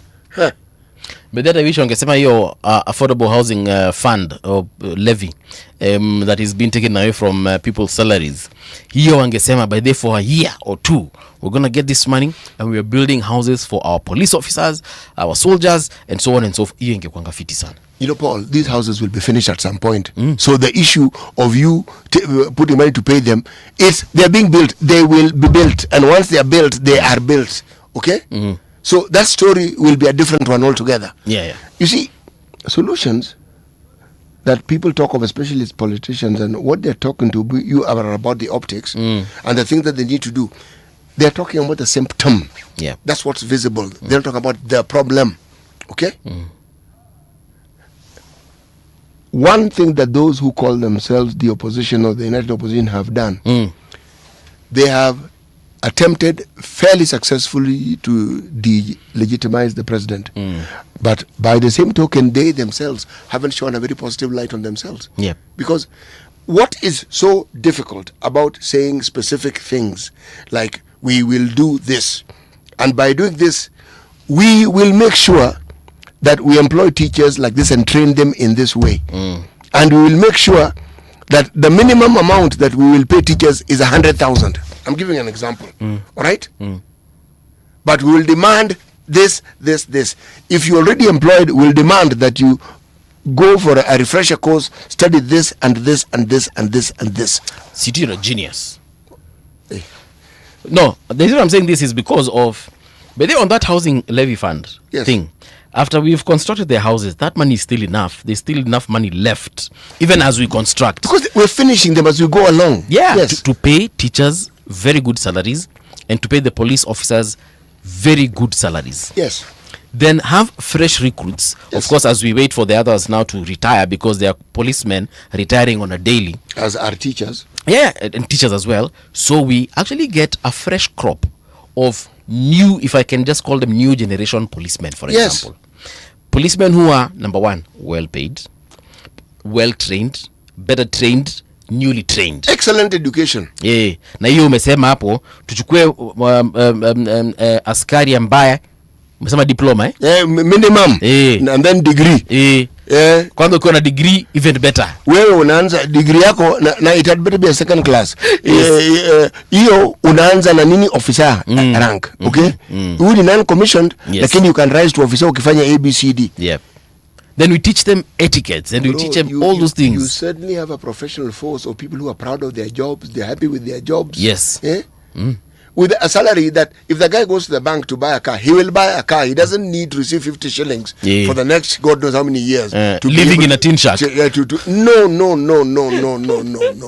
Yes. He is as competitive as every other Kenyan. You see, anyone who comes and tells us about a program that does not uplift the livelihoods of people, that person is talking to himself. And you should see it as that.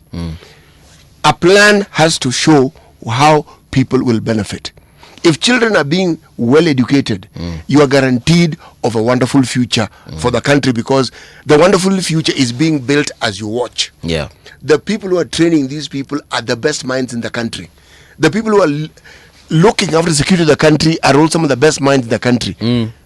What stops the country from having everything about it being referred to as the best, as the best? So this chest thumping of we are number one in the region, number one on the continent, it becomes a reality. Okay?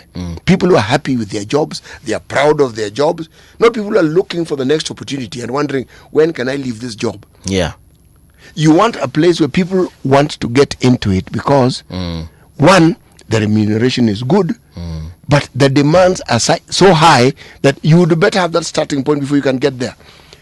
The politicians always begin with a negative retort of what they think is the opposite of what the government in place is doing, and they'll say they'll do the opposite. How they will do it, they never tell you.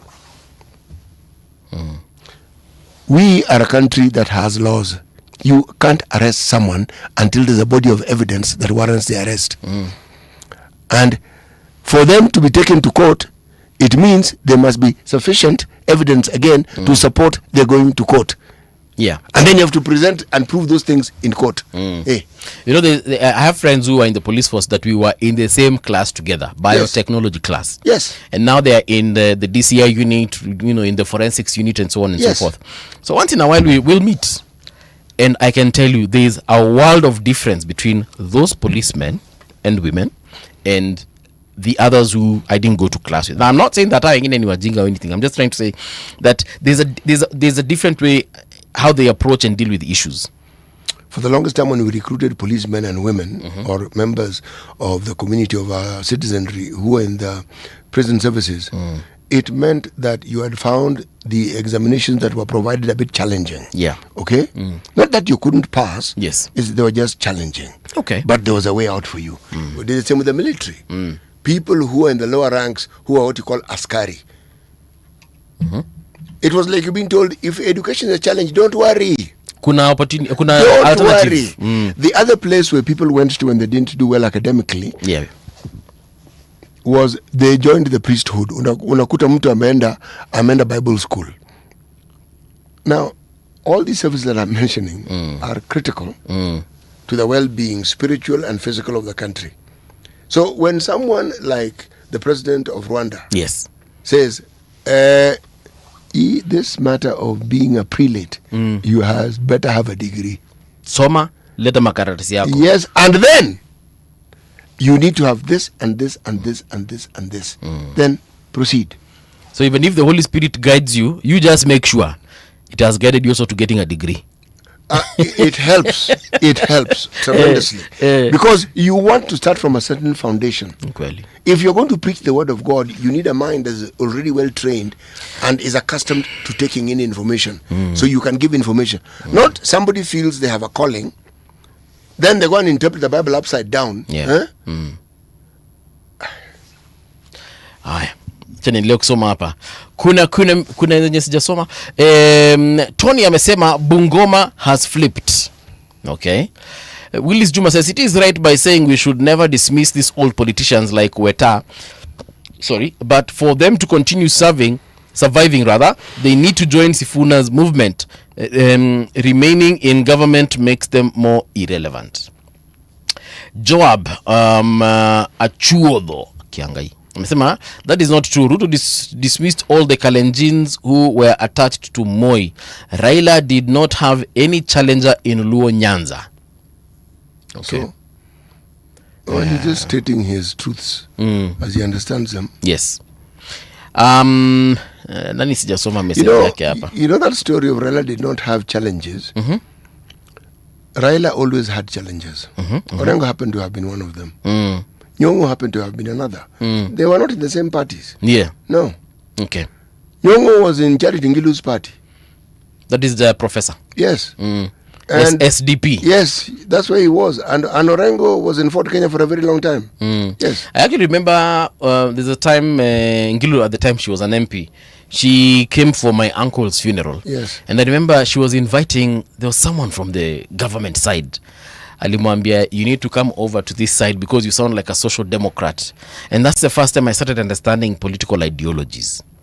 Yeah.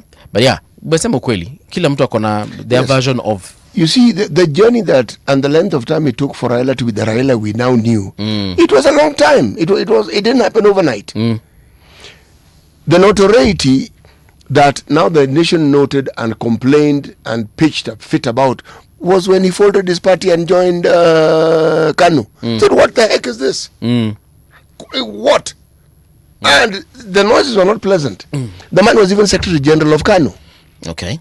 Then when he left, my friend, the people who left with him, Kalonzo, Saitoti, who, people left in large numbers. Now, at that particular point in time, because of that, he did something nobody had thought could be done to Moi. It had not been thought of. It hadn't been.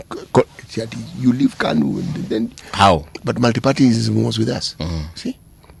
So it gave him a lot of power. Okay. The Kenyan population were happy with this man because 24 years they were tired. Moi, they were tired more than anything else. They had said, Nani, Tosha, yeah, it is okay. Just now these individuals, yes, have gone into politics. Some have been elected for their first term, some second, some third. The gravitas that is required takes time. Okay. Okay. The person of Sifuna may mean well, and he may want to understand what being a president means, because wanting to be president and being presidential, two very different things. Okay. All these people who say they want to be president, well, they could very well be presidents, but then once they're president, then what? See, it doesn't matter what someone tells you, Paul. Somebody must have a plan. Okay. Okay? And rhetoric that everybody has, that is not what makes you presidential. It just makes you a parrot. You're just somebody who... It's just... Yes, it does. It just makes you repeat things that other people are saying over and over and over again. You must have something we identify you with. Okay. We already look at Linda Mwananchi. It is a good thing. That you identified with. Now, it's what you say and how you say it. Let me give you an example of what I mean, Paul. For the longest time, people talk about the shifter wars of the early to mid 60s. Yes. And how... I believe it was 1963 to 67. Yes. And they say these people wanted to secede. Yeah. Sendio? Yeah. Now, secede means them, they were tired, they wanted to leave Kenya. Yeah. But that story is actually inaccurate. If you look at the ordinances that later led to the 1965 session paper number 10, which more or less sealed that particular fate. Yes. This was a region that was marginalized administratively and by policy. Okay? So, in essence, it's not that they wanted to leave, they had been left. So, when they wanted to actualize what had been happening all along, it was said, no, these people want to secede. No. They were actualizing how they had been treated. They had been marginalized already. They had been cut off from the rest of the country. They didn't cut themselves off. They were cut off. Yeah. Now, nobody wants to ask, by the time people want to secede, what do you think has gotten them to that particular position? They have realized we have no benefit with these fellows here. It's the same thing as a WhatsApp group. There are some people who realize, hapa vitu zikifanyika kwa WhatsApp group you're not included, so we might as well just open our own. Now, Paul, you've got that is precisely it. So this story of secession must be given 1902, 1926, 1934. All these periods, these ordinances, just kept marginalizing them and then making it perhaps more structured, then giving it more body, then firming it. They had been told they're not needed. Yeah. So all they were saying was, we want to leave. Now, history is there for people to read and to understand and even interpret if you wish. But that is not the narrative that the British spread, and that is not the narrative that those in the Kenyatta government were also talking about. They didn't want to admit that they had marginalized that region deliberately. And you unasema ukweli, because even growing up, we would talk about other communities and talk very differently about the Somali communities. Yes. Me actually for a very long time, before now, I was fed with all this information. According to me, all those guys were Boranas and they were Kenyans. Until nikakuja kujua, by the way guys, there is a difference. Kuna Waborana, kuna Wasomali, kuna... So I was like... Bro, even in Marsabit, you think it's only Boranas. They are Gabras. They are in delay. Because I remember those things in GHC. Yes. Until sasa hii maneno ya siasa. Again, siasa ndio ilikuja ikaanza kutuonyesha ni kama kuna tofauti ya. So I agree with you. For a very long time, these guys actually felt they don't belong. No, they were told. It's not feeling. By the time you've been marginalized administratively, okay, what other message are you waiting for? Okay. Bro, you've been told. So you figure, ndugu, kama ni hiyo, hata hakuna shida. Na watu wamesurvive hiyo miaka yote? Yes, wanasema no. We're talking about decades. Yes. Hata kama ni hiyo. Si wamesema hawatutaki, so why tunang'ang'ana na kukaa hapa kwa nini? Na tumeambiwa wazi hatutakikani hapa. Watu wamevumilia. Yes. Wamevumilia. Paul, when you're talking about you being told that you are a Borana, look at how dim we are as a people. You go to the coast. When in Giriama, I said no. There's a Mijikenda. Oh, so you're Giriama. Woi.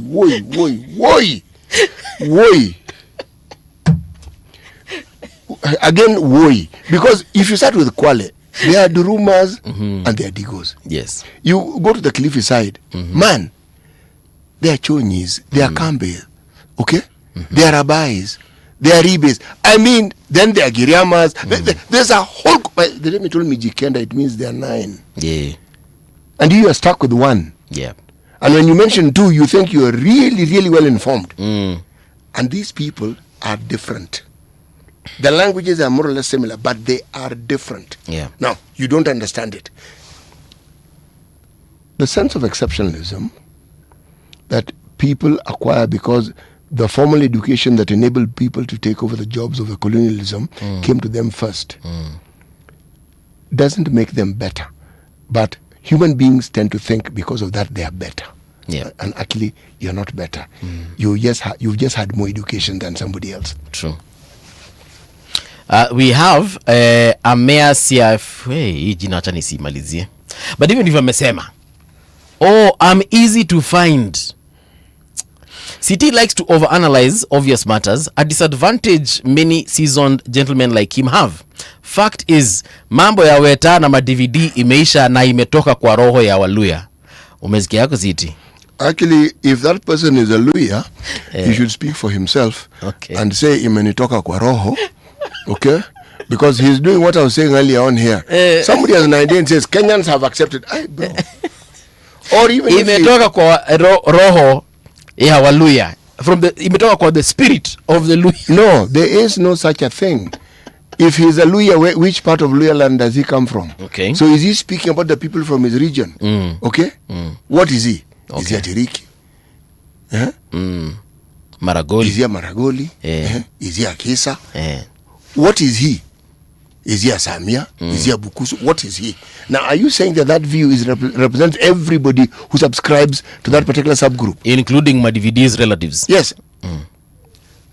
He is generalizing something and assuming that when you generalize something you've spoken about as a truth. Yeah. That your generalization is not what makes it a truth. So if we find Madividi's son right now and we ask him, is Madividi in your heart? Amenitoka kabisa huyo. Yeah. But I'm easy to find. Thank you for your comment. Morris Andati amecheka. Willis Juma hapa wanaongea na my take 2.0, hiyo nitawaachia. Then Omega amesema Omega amesalimiana sema as Danson Kenywa. Rose Naliaka says Jaluo ni Jaluo. I thought hiyo sitasoma. Soma. Hapana, sisomi. Soma. Hakuna. Hii wewe jisomee. Hizi ni zile nasomanga CAK na nikujia. It is actually bordering on hate speech. It might actually just be. Actually, it is hate speech. Yes. It is. What I introduce our guests in studio. Continue writing your messages, guys. Nitazisoma zinavyokuja. Shukran. Tafadhali tuache matusi tafadhali, guys. Yeah, exactly.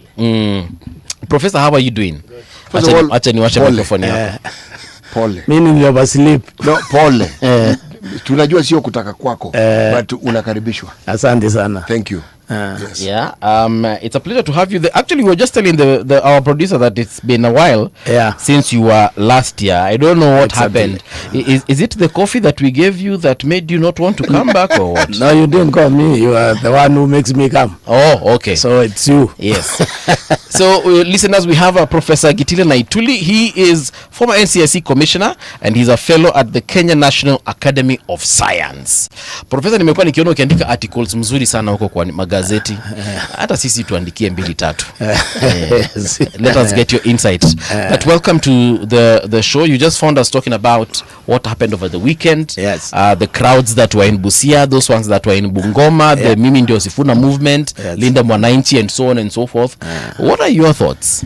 Well, the country is yearning for a real Linda. What has been happening for the last 60-something years is we have been having Lindas who extract from us. Okay. Like the Musungu did. Yes. We got a small break during the Kibaki administration. Okay. Kibaki was actually, you can argue, the first Kenyan president. Then after that, we went back to the Musungu extraction.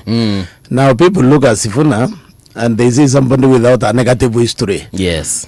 Who is not a legacy politician. Right. Who doesn't have a history of corruption. Who may very well turn out to be another Kenyan president. That is what is attracting them. Number two, he has been extremely consistent. Yes. That has been lacking also in Kenyan leaders. They are not consistent. When after Gen Z and demonstrations. In 2024. In 2024, him and Bobo, they are the only legislature who did not run away under the tunnel. Yes. They came out and met the people. And trying to persuade the police to stop shooting the children. True. And then when Raila crossed over, Sifuna was consistent that I will not follow you. I can't betray the children. Now that's a consistent Linda. True. True. As a former commissioner, what do you make of the remarks that were made by the cabinet secretary of health, that is Honorable Aden Duale? I absolutely cannot understand why the Kenyans are not in the streets demanding that I resign. Okay. And get out of government. But you cannot label an entire community. It's called vilification and is illegal under the National Cohesion and Integration Act. We cannot have a cabinet secretary with that kind of thinking. It's dangerous. This is how genocide is created. Yes. You categorize people. You characterize them. Yes. You call them minors or you call them cockroaches. Madoadoa. That is the genocide language. And I can tell you, in my opinion, I think this Nduale guy is probably speaking for his president. Okay. I think all of them should be resigning because we don't want problems here. You see, what they need to understand is any community in this country. Yes. However small it may be, if it decides that we are having a problem being a Kenyan, we will our problem in the hand to control them. Yes. And the weak people, weak leaders, are the ones who create trouble for everyone else. He said that he will not appear before the commission until the commission also summons former Deputy President Rigathi Gachagua. And of course, we are with City. City actually said this, and I'm paraphrasing, that kila mtu abebe mzigo yake. Gachagua atabeba yake, na Duale atabeba yake. Tusibebeane mizigo. But what did Gachagua say? Is Gachagua has never, if Gachagua ever live on the Kenyan community in Duale style, yes, trust me, they will arrest him the same day. You understand that? True. So can you tell us who Gachagua has profiled? Yeah, who has Gachagua profiled? Okay. Yeah, other than opposing the government, which is what democracy demands. Because I think Gachagua is the best thing to happen to Kenya, if you ask me. Okay. The best gift the president gave this country was impeachment of Gachagua. How? What do you mean by that? Maybe if you can just expand a little bit more. You see what had happened before Gachagua came is and after Raila joined the government, the opposition was fairly lackluster. Okay. Of course, Gachagua's region, where he come from, they had left him and the Ruto together a long time before he joined them. But upon the impeachment now, he was able now to offer leadership. Okay. At least to the Mount Kenya region. All right. Yeah. So are we saying, because we've been hearing lately conversations about Mount Kenya East, now Mount Kenya West, is the mountain divided? You can't divide the mountain, even just a joke. You see, there are things politically. Yes. You can divide the people if they are together ideologically. Okay. And therefore politically. All right. The Mount Kenya East and the West is not together ideologically or politically. It's together socio-culturally. Not socio-culturally means it's one house. Yeah, we share the same cultures and yeah, we are intermarried. We live together, which is very extensive. You know, Gachagua's mother is from Meru. Okay. So where will you put the line? Even Galonzo's father is also a Meru. So if you follow there, the integration is extremely deep. It's over 50%.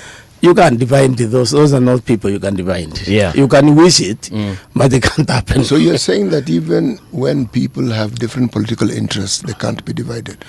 No, political interests, they can. But when they are a family, then they can be divided. Socio-cultural means that you eat together, you live together. Politically means you are thinking on ideological lines. When you get a better ideology, you can divide. Okay. Yes, but if it's also cultural integration, then it's very difficult to divide. So is the mountain divided then politically? No, it's not. Because you see, when we talk about the Mount Kenya, it's mainly we mean Meru and Kikuyus, because the others are very small. Merus and Embus. Embus are around 300,000. Okay. Taraga is 220,000. So Meru is 1.9. So when we talk really of Mount Kenya East, we simply mean Meru. Now, is Meru different from the Kikuyus? I have to pause, if you don't mind. 300 and 200 are not insignificant. No, I didn't say they're insignificant. I'm just saying that, for example, if you now go to Embu or the Raganithi, yes, half of the population will be Meru. If you come to Meru, half the Embus are deeply integrated in Meru. Yes. You understand that? Yes. So this is now Meru County. Yeah. Okay. Yeah, Meru County itself, because there are 3 counties here. Any of them contains a significant population of the other one. Okay. So when we say Embus are 360, you can put 100,000 Merus inside there. And vice versa. When we say Merus are 1.9, you can find a significant population of them there, but it is also the same with the Kikuyu. There are some places you can go in Meru, and when you call a meeting, half of the people attending will be Kikuyus. Now, these Kikuyus, I think, came to Meru probably 1940s or something. So they are basically Merus. There. Yeah. No, they are Merus. But when they speak, of course, you can know the difference with the tongue. Okay. So the integration, what I'm saying, is extensive. It's like Suba and the Luos. You have problem identifying where the Suba actually is and where the Luos are. It's the same thing there in that mountain. Yeah. No, you're right. But in fact, the Suba, until they speak their dialect, which is purely Bantu, you would not know. But where the problem arises, and where you're right, is the Luos who border Luyas. There are entire communities of Luyas who have been absorbed into Luo land. Yeah. And if you ask them, they'll tell you, we are actually not Luos. We are but they speak both languages. And the same happens where the Luos move into Luya land and they are assimilated. And when you ask them, you actually, no, we are actually not originally Luyas. We are. So the point you make is valid. Yeah. Yes. So now, next question. So are these people aligned to Gachagua or are they aligned to Professor Kindiki? Gachagua has very clearly taken the leadership of the mountain. You say Mount Kenya region does not like kingpins. He never had a kingpin. This time, it appears to me it has one in Gachagua. Okay. They don't see Gendeke, these people of the mountain. Because when they look at the Gendeke, they see Ruto. And they are not interested with Ruto. So Gendeke disappears in there. Okay. Yes. He's swallowed in that particular... Professor, I'd like you to explain this to me. The term kingpin with reference to Kenyan politics, how do we identify a kingpin? How do we know this person is a kingpin? Well, the followership. You see, leadership is actually about followership. For a long time, I think Kenya had only one leader. That is Raila Odinga. Because people followed him like the way they followed Jesus. Without wanting anything, in return. Yes. If Uhuru, when he was president, asked Kiguyos to come to Uhuru Park, they would ask 2 questions. Who's going to pay for the transport? Okay? What will we do when we arrive? There. So, Nakuna lunch. Yeah, but if Raila said he want 1 million people in Uhuru Park, at 9 o'clock, by 3 a.m. they will have arrived. Okay. You understand? And they are not asking anything in return. No, that is followership. It's called followership. That's what the leadership is. Gachagua has established that one now. If Gachagua right now says he wants people Uhuru Park, yes, watakuja bila maswali. They will be there bila maswali. It's completely different psychology. Yeah. Someone would say the same then about Sifuna. Yeah, exactly. Yeah, Sifuna now has also established leadership. Because now he has followership. Okay. Now you can define him as a leader. You see, Uhuru and the supporters, Raila and the followers. Gachagua now is having followers. Sifuna is having followers. This is the major difference. Yeah. So that one you can actually define kingship, because I don't think anybody is going to be elected to any position in the Mount Kenya region. Without aligning it to yes. Would we say, therefore, given that definition, that someone like Kenneth Matiba was a leader? No, he never really reached there. Okay, you see, people usually align to a leader when they have a problem. So during Matiba, you can say there was more problem, but it was not as pressing as the current problem. The problem is huge to the people. They have children at home. There is no medicine in any of the dispensaries you go to. Wait, so our problem is what exactly? Our problem is economic. Okay. This problem is mainly economic. It's also a problem where people can't see national direction. You see, you don't see the country where it is going. You can't predict it.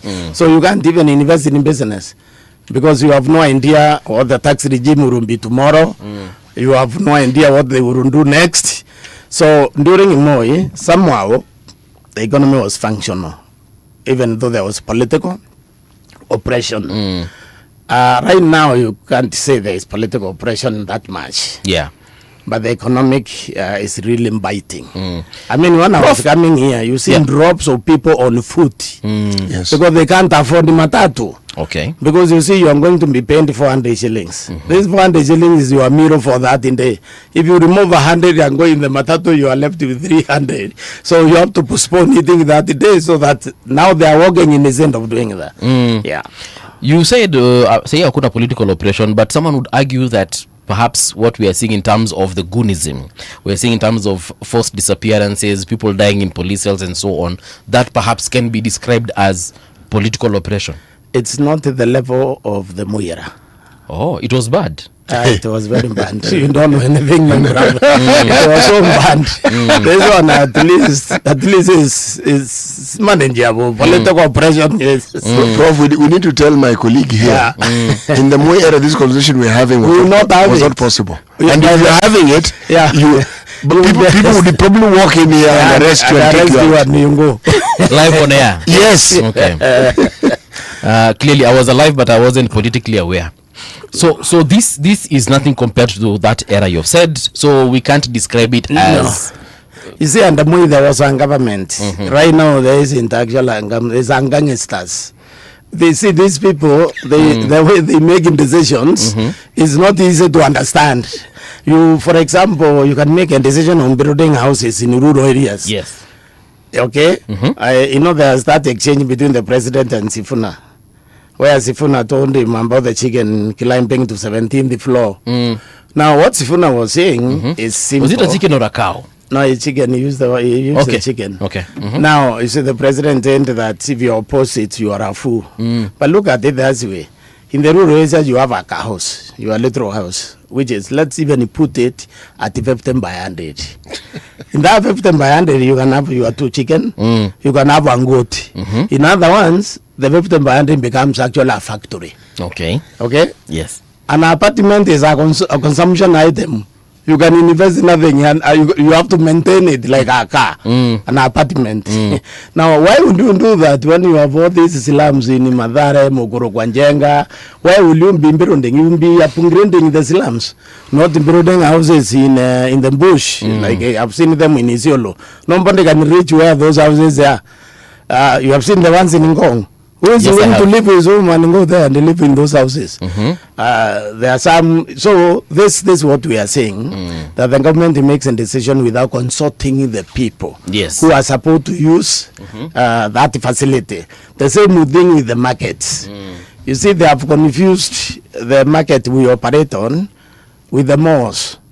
When you go to the mall, you can go to the 20th floor. Yes. It's called leisurely shopping. Yes. And you go deliberately. The other one is food shopping. When you go to buy, you may be going there to pick a bunch of sukuma wiki. Yes. Then you see nice carrots, you buy them. Yes. Or you see a tomato. You didn't plan to buy carrot or tomatoes, you want a sukuma wiki. Now, if this carrot guy has been put in the 3rd floor or 5th floor, you won't sell. Because nobody has the time to go there. If you see the Nairobi traffic in the evening, yes, you will go in and going out to catch the matatu to go home. Yeah. Now, if those people are asked what kind of market they want a market that answers to that problem. Okay. But nobody is asking them. You just go there and build a Ngorofa market, and I want you to visit the ones which are complete. Tell me whether you will find the people occupying upper floors. They are still struggling to use with the lower floors. Exactly. Okay. Yeah. Prof, in terms of then what we are seeing, the polls that have been carried out by several people, whether it's the Infotrack one or the Tifa one, the president still seems to command a majority lead as far as preferred presidential candidates are concerned.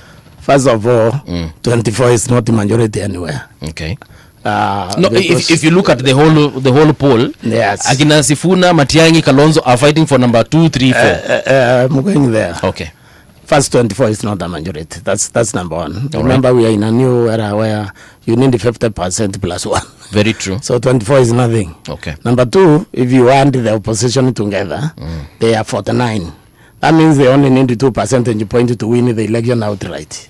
Okay. But also you have to know that most polls are actually on and what do you say? Or someone has commissioned it. Someone has commissioned the polls because when I look at the way we vote, yes, and the geography of how we do voting, I don't see. I can't find where to vote. Okay. You see, if you are, for example, employed, like you are, and you are paying housing, which neither you nor any of your relative live in those houses, is going to get them. If you vote for Ruto, you will be voting against yourself because you are a rational being. Okay. And as a rational being, you will do what maximizes return to you and minimizes punishment. So the Kenyans who are employed are about 3.4 million. Okay. With the capacity to influence another 2 people. He has lost that constituency. He has lost the constituency of Gen Zs because he get onto them. Okay. Now, businesses have been running away from this country if you have been keeping abreast. Yes, I know of 1 or 2 companies of doing business. Now, that means unemployment. There is no light at the end of the tunnel. Yes. Because it is private sector that creates employment, not necessarily the public. I don't see where William Ruto's votes are actually. What if Ruto, because everyone seems to think that the opposition will come together, they will. Then they will choose, whether it is Sifuna, Kalonzo, Matiang'i, whoever they decide. What if something different happens? What if Ruto and Matiang'i and even say Kalonzo come together and form the next government? Wouldn't he have the majority vote at that point?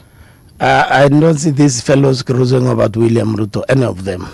It will be very difficult. Any of them, but not an impossibility. No, it's not. Okay. You see, the one beauty thing about Kenya is that we are really not the enemies. Okay, we are opponents, political opponents.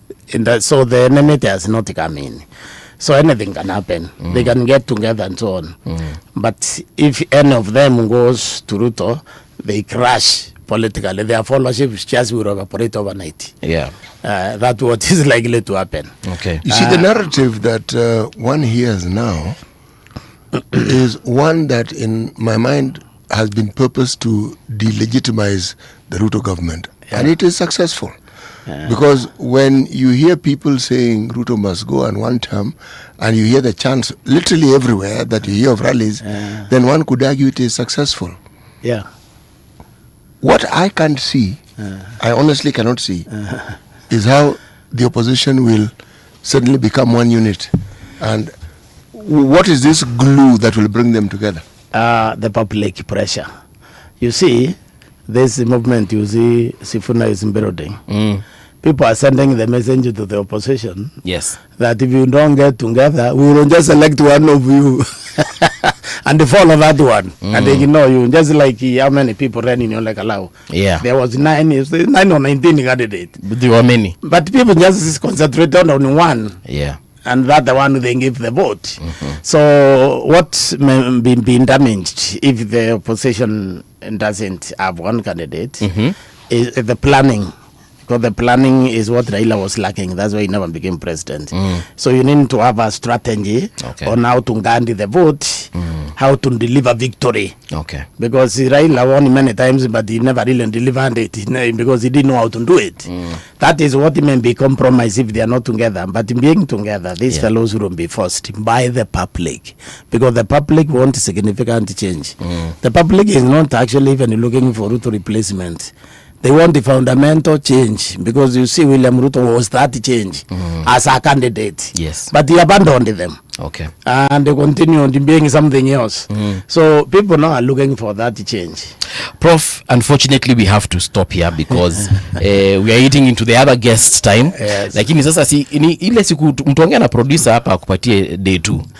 Mwambie utakuja mapema. Oh yeah, to do is call me even in the morning because I basically overslept. Yes. Sawa. But thank you very much for those 20 minutes we've had together. Yeah. And perhaps this conversation will continue. Thank you. All right, ladies and gentlemen, here's the news with Winnie Maganga.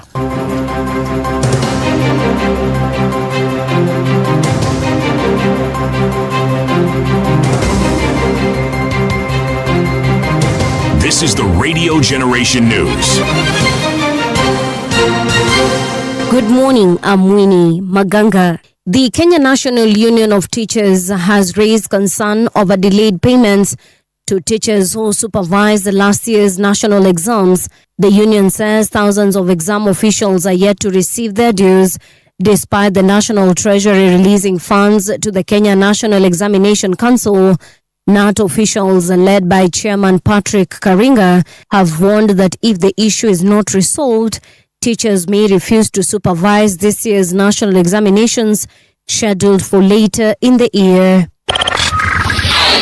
Embakasi East Member of Parliament Babu Owino has urged leaders and residents of Western Kenya to unite behind Nairobi Senator Edwin Sifuna ahead of the 2027 general election.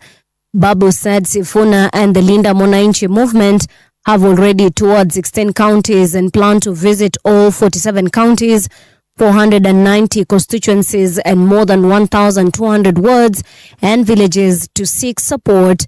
Speaking in Bungoma, Babu said Western Kenya should stand together behind Sifuna's presidential bid and avoid divisions. Ukitoka hapa Western, twende kule Nyanza. Tuombe wale Wajaluo kura, wanakupenda. Tuombe wale wa Kisii kura, wanakupenda. Tukitoka hapa, tukiwa Kisii, tuongeleshe Matiang'i, tukae naye chini. Tukitoka hapo, twende kule Eastern. Wakamba wanakupenda. Tuongeleshe Mheshimiwa Kalonzo, tukae chini, tusikizane. Tukitoka hapo, twende kule Mlimani. Tutapata rigiji. A section of ODM leaders have endorsed Cooperatives Cabinet Secretary Wycliffe Oparanya for the Deputy President position ahead of the 2027 general election. The leaders said ODM support for President William Ruto's re-election should depend on the party securing the Deputy President slot in a coalition agreement with UDA. Speaking in Malava, Kakamega County, they also dismissed the Linda Mwananchi movement led by Nairobi Senator Edwin Sifuna, saying Western Kenya remains firmly behind ODM. Deputy President atoke chama cha ODM. Na ule ambaye anatosha kuwa Deputy President kwa chama cha ODM ni Wycliffe Ambetsa Oparanya. Na waseme UDA walete rais na ODM walete Deputy President. Sisi tutapeleka kwa soko Wycliffe Ambetsa Oparanya. Kila boma iko na yule anaelekeza direction. Tuko na mtoto wetu ambaye anaitwa CS Wycliffe Ambetsa Oparanya. British Prime Minister Andy Burnham will today host Ukrainian President Volodymyr Zelensky in London, making him the first foreign leader to visit since Burnham took office last week. The two leaders are expected to visit a British naval base and meet military personnel involved in training Ukrainian soldiers. The meeting is aimed at reaffirming the United Kingdom's continued support for Ukraine as the war with Russia continues. And that's the truth on Radio Generation. Good morning, I'm Winnie Maganga.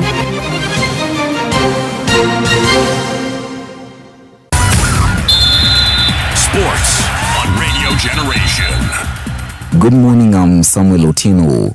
Kenya has won its first medal at the 2026 Commonwealth Games in Glasgow thanks to weightlifter Joshua Amunga. Amunga secured bronze in the men's 60-kilogram category after lifting a combined 260 kilograms in the snatch and clean and jerk events. His performance saw him beat Sri Lanka's SDSS Wiriduagle, who finished fourth, giving Kenya its opening medal at the Games.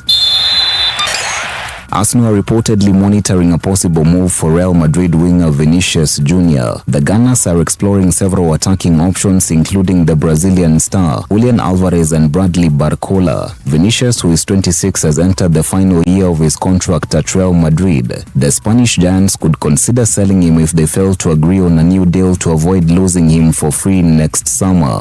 And that's your sports update on Radio Generation. Good morning, I'm Samuel Otieno. Sports on Radio Generation. The views and opinions expressed on this program are those of the guests and do not necessarily reflect the views of Radio Generation. Radio Generation assumes no responsibility or liability for the interviewee's views. This is Radio Generation. In the beginning, there was morning radio. But now there is Radio Generation's The People's Breakfast. Curious and bold, getting facts from the shadows. That's what it is. Now, as the city wakes and secrets stir, a bright new voice shines. The People's Breakfast. Your morning, your voice, your journey. Good morning. Good morning, my neighbor. Welcome to the home of hard truths and bold insights. Radio Generation. The time right now is 12 minutes past 8 o'clock. How are you doing? My name is Mungala Mbuvi, and this is the People's Breakfast on 88.8 FM in Nairobi, 90.7 Mombasa, and Garissa. It's 89.5, internationally recognized on all our social media spaces at Radio Gen KE. In this hour, we want to discuss about the rot in the Kenyan education system. And with us in studio is senior lecturer at the University of Nairobi, Dr. Maloba Wekesa. Daktari, good morning. Welcome to Radio Generation. Good morning, Mungala. Mimi niko salama? Yes. Unasikia baridi? Huko nje hakuna baridi. It's a little frigid, but I think it's manageable. Yeah, it's not that bad, yeah? It's not really that bad. The weather really has changed in the climate, to be specific, has really changed in the last, maybe say, 10 years. Last decade. Yeah, definitely. But I mean, climate skeptics will keep saying that it is something which is... No, someone actually explained the reason why the US, specifically President Trump, is really saying that there is nothing like climate change. Is because they do not want to admit, number one, the damage that oil has done to the climate, and number two, they need to sell that oil. So if they start talking about conservation and cutting back on fossil fuels, they will lose. Well, here's what I would say. The more people try and ignore Trump and just hunker down and wait for his exit, the better.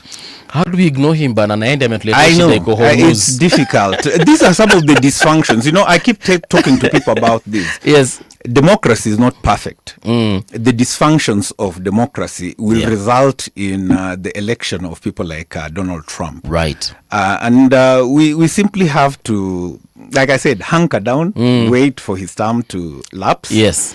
And history is there. This is a good thing. News is actually the feed we are getting live. History is the forensic. Yeah. So when the forensic will happen, right, that's when people will know the harm probably that was perpetuated by his term in office. Right. And we'll see what happens. I have a feeling the next Republican president might actually be worse than this guy. But that's just me. I'm not really sure if I think we've really scraped the bottom. But, well, let's see. The world is an interesting place. Siti, patia daktari methali so that we can get into the conversation. Our proverbs for today come from Egypt. Oh, Egypt. Yes. Yes. I've stayed in Egypt. You've stayed in Egypt? Yes, I've stayed in Egypt. Where in Egypt did you stay? Cairo. You know, when you say Cairo, Cairo is not one city. It's a huge metropolis. Yes. Yes, I was in a smaller, actually one of the hub of Cairo called Nasr City. Yeah. But it is a city. Nasr City. I was staying in Nasr City, but it's the neighboring to Zamalek, and then go all the way to Giza, then 6th October. Yeah, but I stayed in Nasr City. Okay. Yes. Suffering in search of truth gives true meaning to the truth. Let me repeat it. Suffering in search of truth gives true meaning to the truth. Let me try and reverse that. The path of the liar is always very short. You think heard that? Yep. I've heard of it. There's quite a lot, by the way, there's a lot of allegory about the truth. So many proverbs of it. There's one in Yoruba, I think I remember, that the truth went to the market and no one bought it. But the lies were readily bought with cash. You see that? That's a Yoruba one, eh? That's a Yoruba one. It tells you something. The truth is actually very painful. Yeah. Searching for the truth is not easy. And let me just add, especially being from the university, the correlation between what government does and what universities do. Yes. The government manages order and power. Universities, we manage the truth and expertise. Okay. Yes. You manage the truth and expertise. How do you manage the truth exactly? Well, that is now the arena of philosophy. This is the reason why at the highest echelon of your qualification, they say you have gotten a doctor of philosophy. You see that? Because then we believe at that point in time, you are actually questioning what the truth is.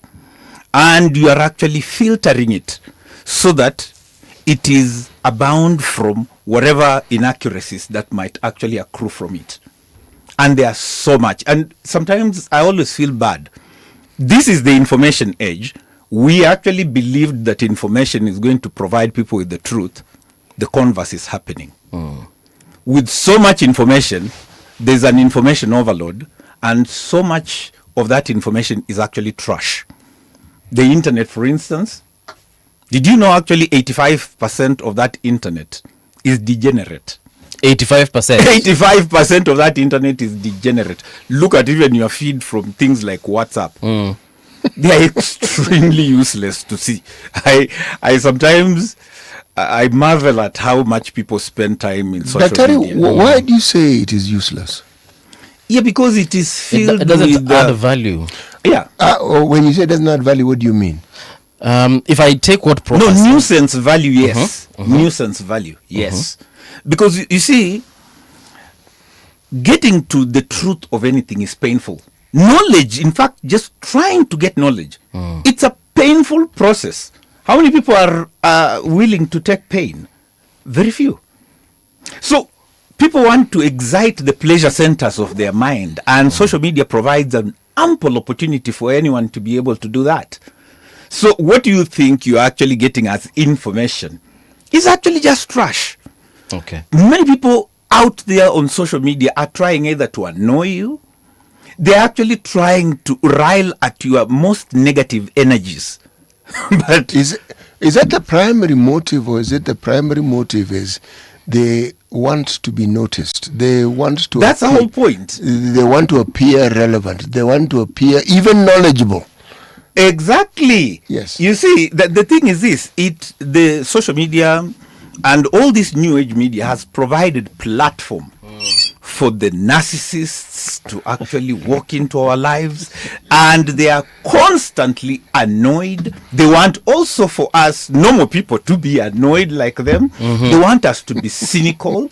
They really want us to get all the negativity that the world is able to provide us. And you will see here is the worst part about it. The good stories, no one wants to see them.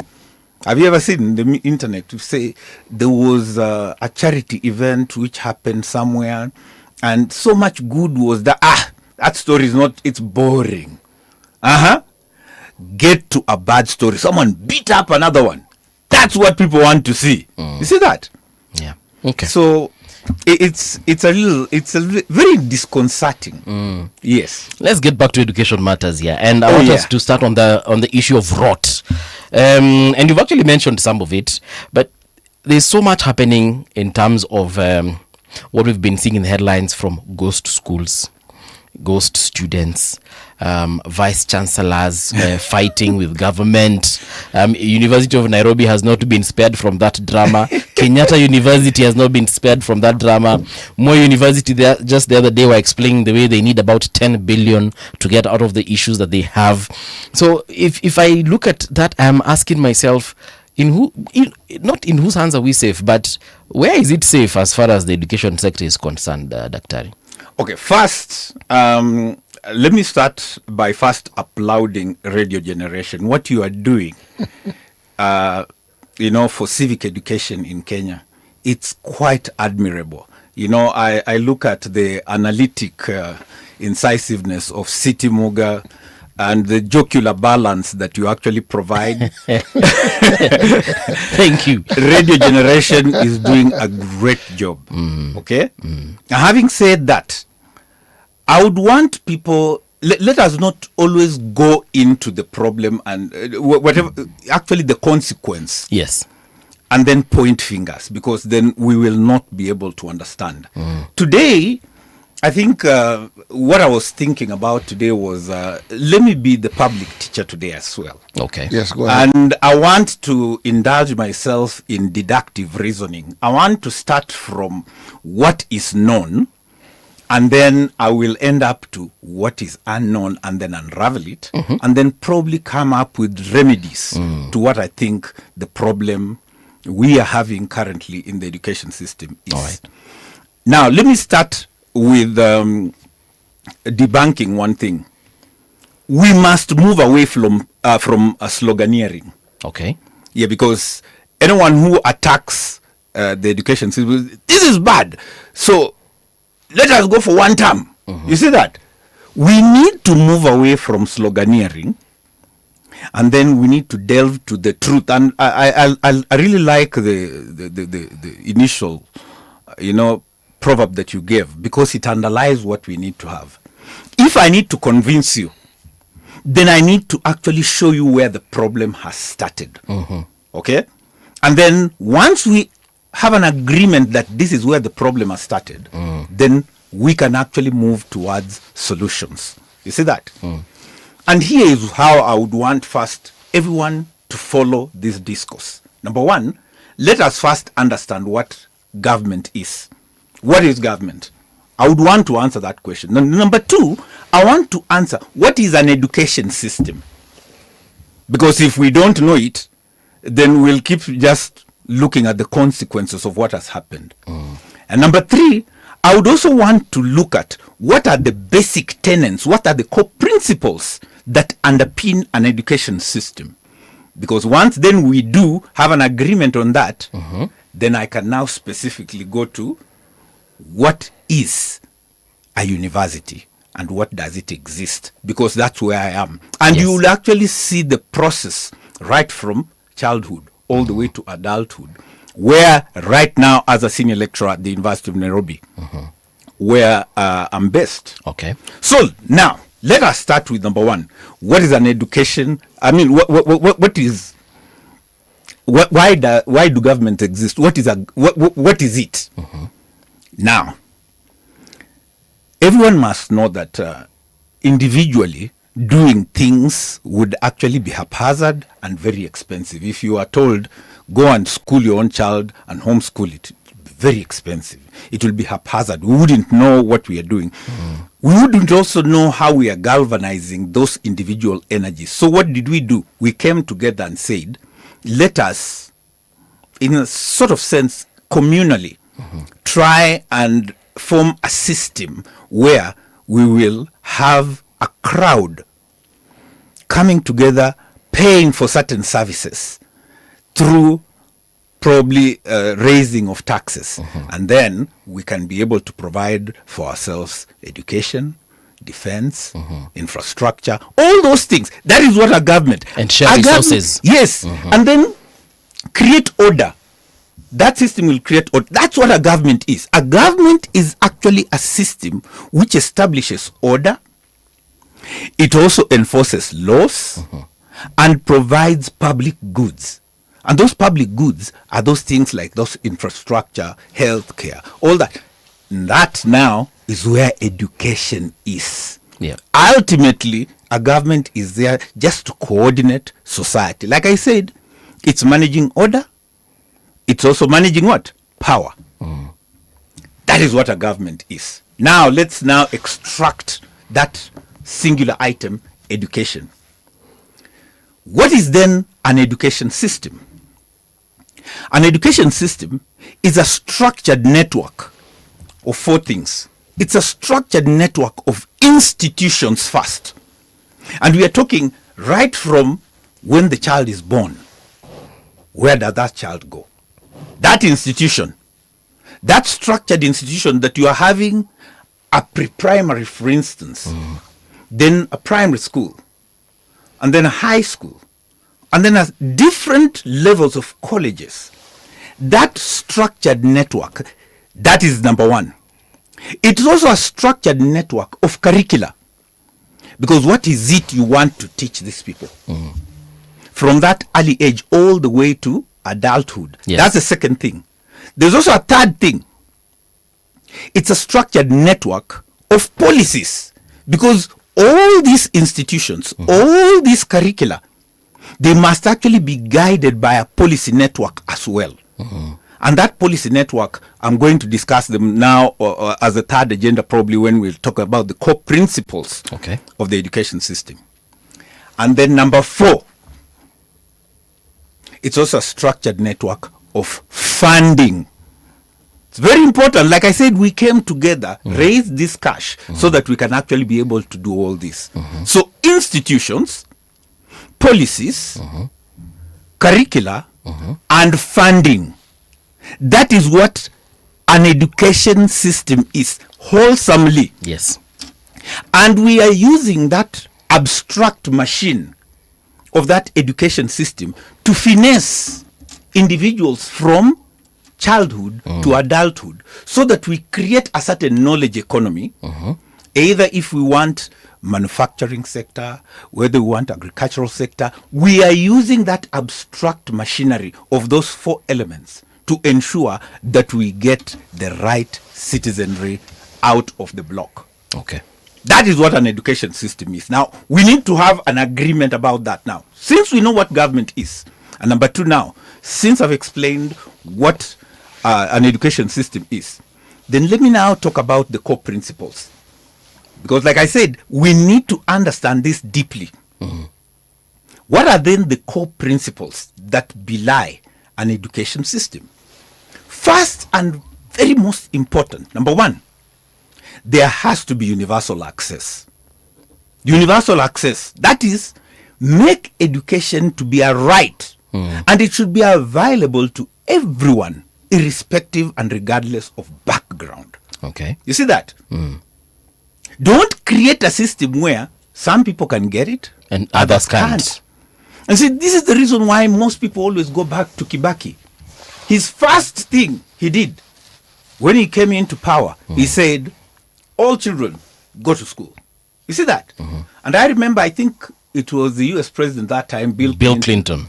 Bill Clinton said, if there's one person I want to meet, it's Kibaki. Because he has changed the fortunes of the country by just one sweeping thing: make education accessible. That is the first core principle. Dr. Was it just education or was it primary education? Well, you see, the thing is this: you have to start somewhere. Because you can't just say you are getting into an education and then, because you are elderly, let me just join class 8 because they are the same height as me. No. And that's the second thing I want to talk about, what the core principle about education is. The second thing here being standardized progression.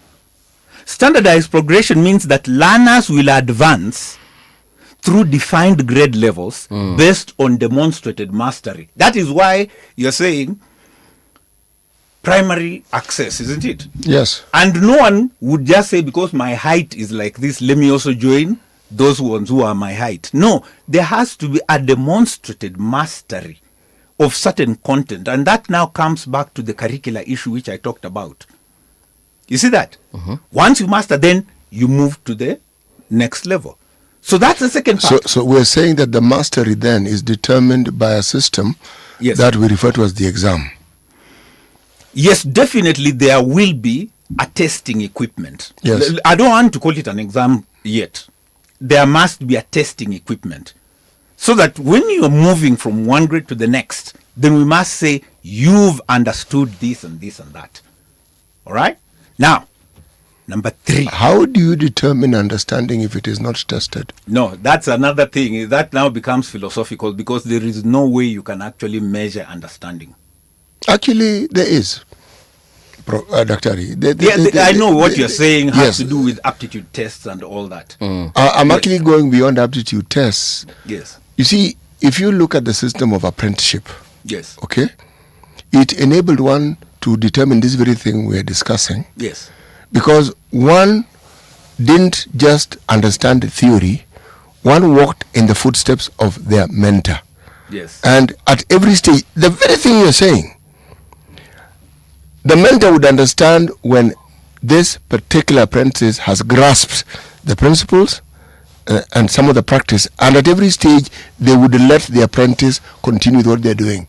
The mastery came in when they more or less left the apprentice to now do some of even what the master used to do. There's a reason why I'm hesitant to go into that rabbit hole, because a lot of it sometimes can actually be even be called duplication. Yes. Is duplication understanding? Duplication is understanding. It is understanding. That's why I don't want to go into that rabbit hole. No. You see, I also don't want us to get into too philosophical a discussion, yes, but it's important for us to discuss this for a while. Yes. For this simple reason. See, when someone makes a simple statement as, I understand, what are they saying? That what you are saying they can relate to. Exactly. Okay? Now, what is it that makes them relate to it? Is it that prior to you saying it, they had encountered that same idea elsewhere? Or it is part of their lived experience? We don't go into that, but when they say they understand, again, we assume that what we understand is what they understand, and that may not necessarily be true. But it leads to the point I was making, that understanding can be measured. I gave the example of the apprenticeship and the master for a simple reason. because it was the simplest way in which I can demonstrate it, because there is no way they would understand what the master supposedly unless they put it into practice. And you are right, it did lead to duplication. But you see, this is the beauty of learning. Yes. It is hoped that the apprenticeship would come with their own way of doing it and add to the store of knowledge that the master had. That's why people would challenge that exact principle, because is that understanding, or you are now inventing something new the moment you start doing what someone never taught you. You see, this is the I'm really hesitant to discuss cognition issues, because cognition is not something which you can actually say you can pick from one person to the next and then aggregate it. I want to just leave that for another day. Okay. And matters of cognition, by the way, in my PhD thesis, I actually did something on cognition.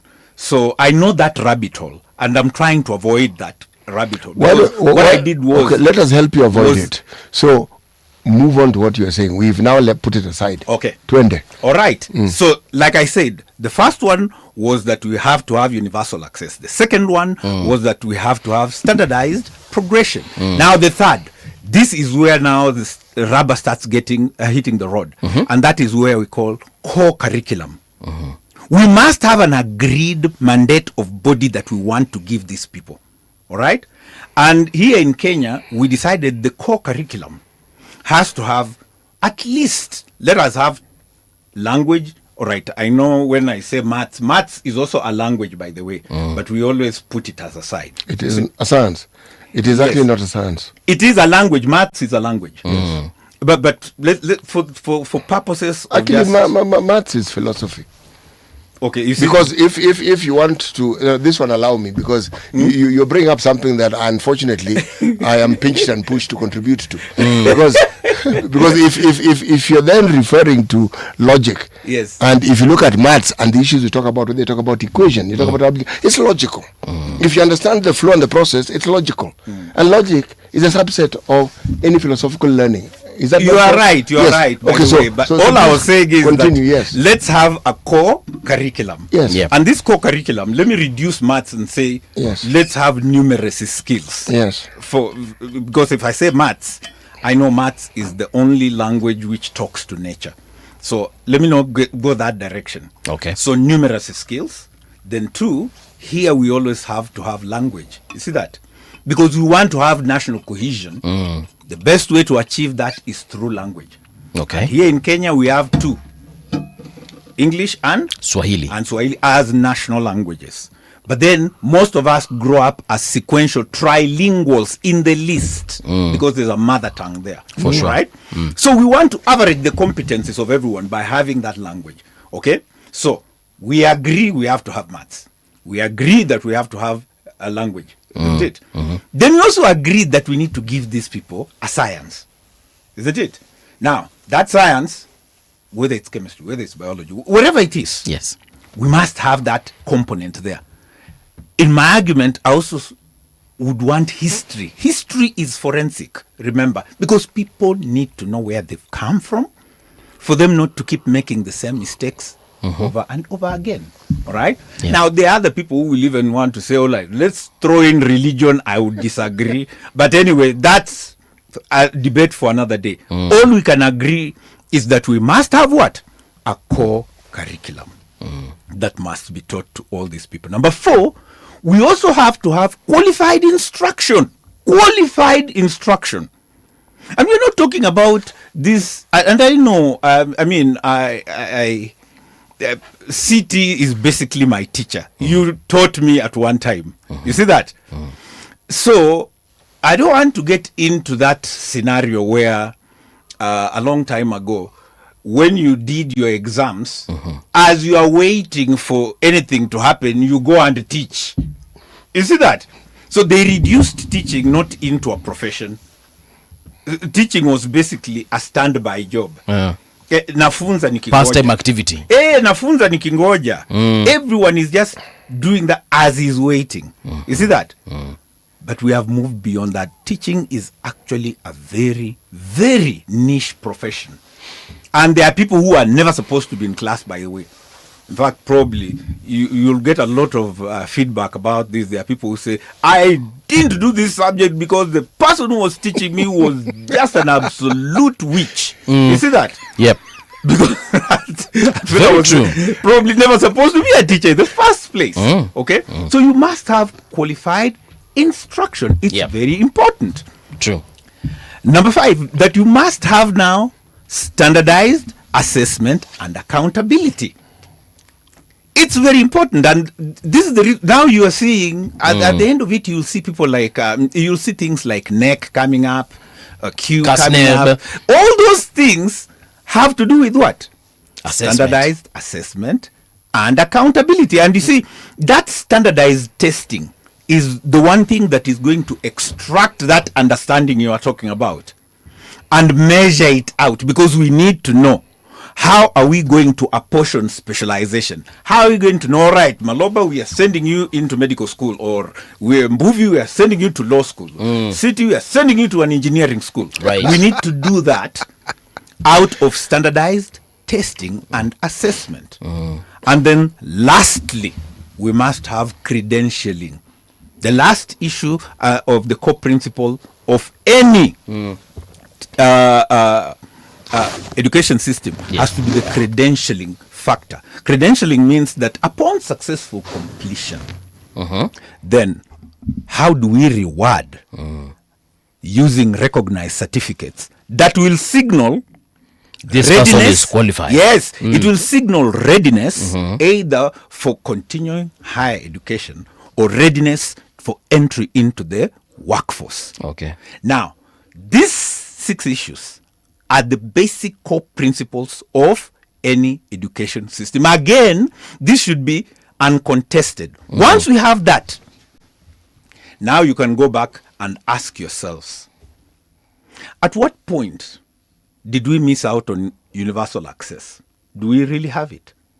Every time we start looking at things like transition phases, right now, I was talking to someone, I think over the weekend, asked them, so tell me about this new CBE. It's called CBE. It's now CBE, yes. Yeah, it's called CBE, isn't it? And these are people who are actually in the education sector say, I have no idea. Do you know how dangerous that is? You are having universal access, but you cannot measure out transition phases.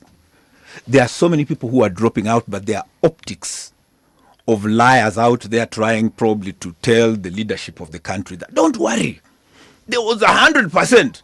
Transition. We sent chiefs, I don't know, to hunt for these children. They probably went back to that school one day. Here in Nairobi, they went to eat the Sakaja meals, and then they left. Are you sure you really have universal access? Number 2. Are we even certain that we actually had 100% transition? Because I've heard it. Exactly. Because you see now, we have given the worst amongst us to make these decisions. They are called politicians. You think a politician will ever make a good decision? No. He'll make a populist decision. So I always say, leave education leave it for the professionals. Stop interfering, you know. I get so mad. In fact, my head nearly wants to burst every time. Let me go slowly fast because I don't want to lose. Use any speed. Use any speed. We do not want you to rupture blood vessel. So now, if at all we are having a problem with universal access, let's go to standardized progression. Okay. Now, we said that learners are supposed to go through defined grades, isn't it?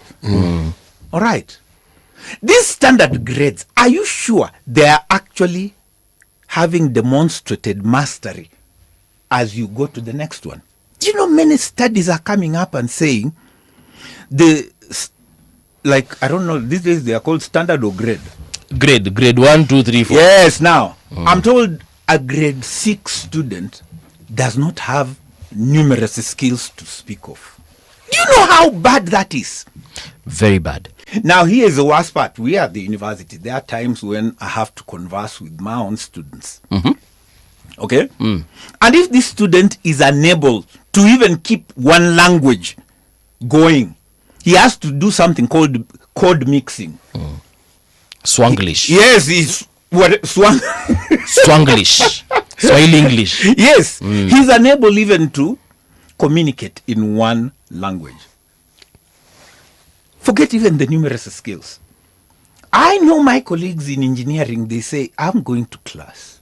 And I'm thinking, are these students even capable of basic algebra? And they're wondering, this student's supposed to have gotten an A. What does an A signal? An A signals that this student must have demonstrated mastery in mathematics. But I'm having a problem. We see medical school, they're asking, are you sure these students have actually ever seen even a microscope? But can we trace the origin of this particular problem? Because what you're seeing is a manifestation of the problem. Exactly, and that's why I was saying, let's not go to the consequences, and let's not also sloganier. Because if someone was to ask you, now that we switch to CBE, give me what was the problem with 844. Will they tell you? Even go beyond that and ask, when we had the 763, what was so bad about it that we had to change? Oh, we asked that question so many times, and you know the answer. First, when we switched from 763 to 844, because Moi said so. And he was teacher number one. Look at that.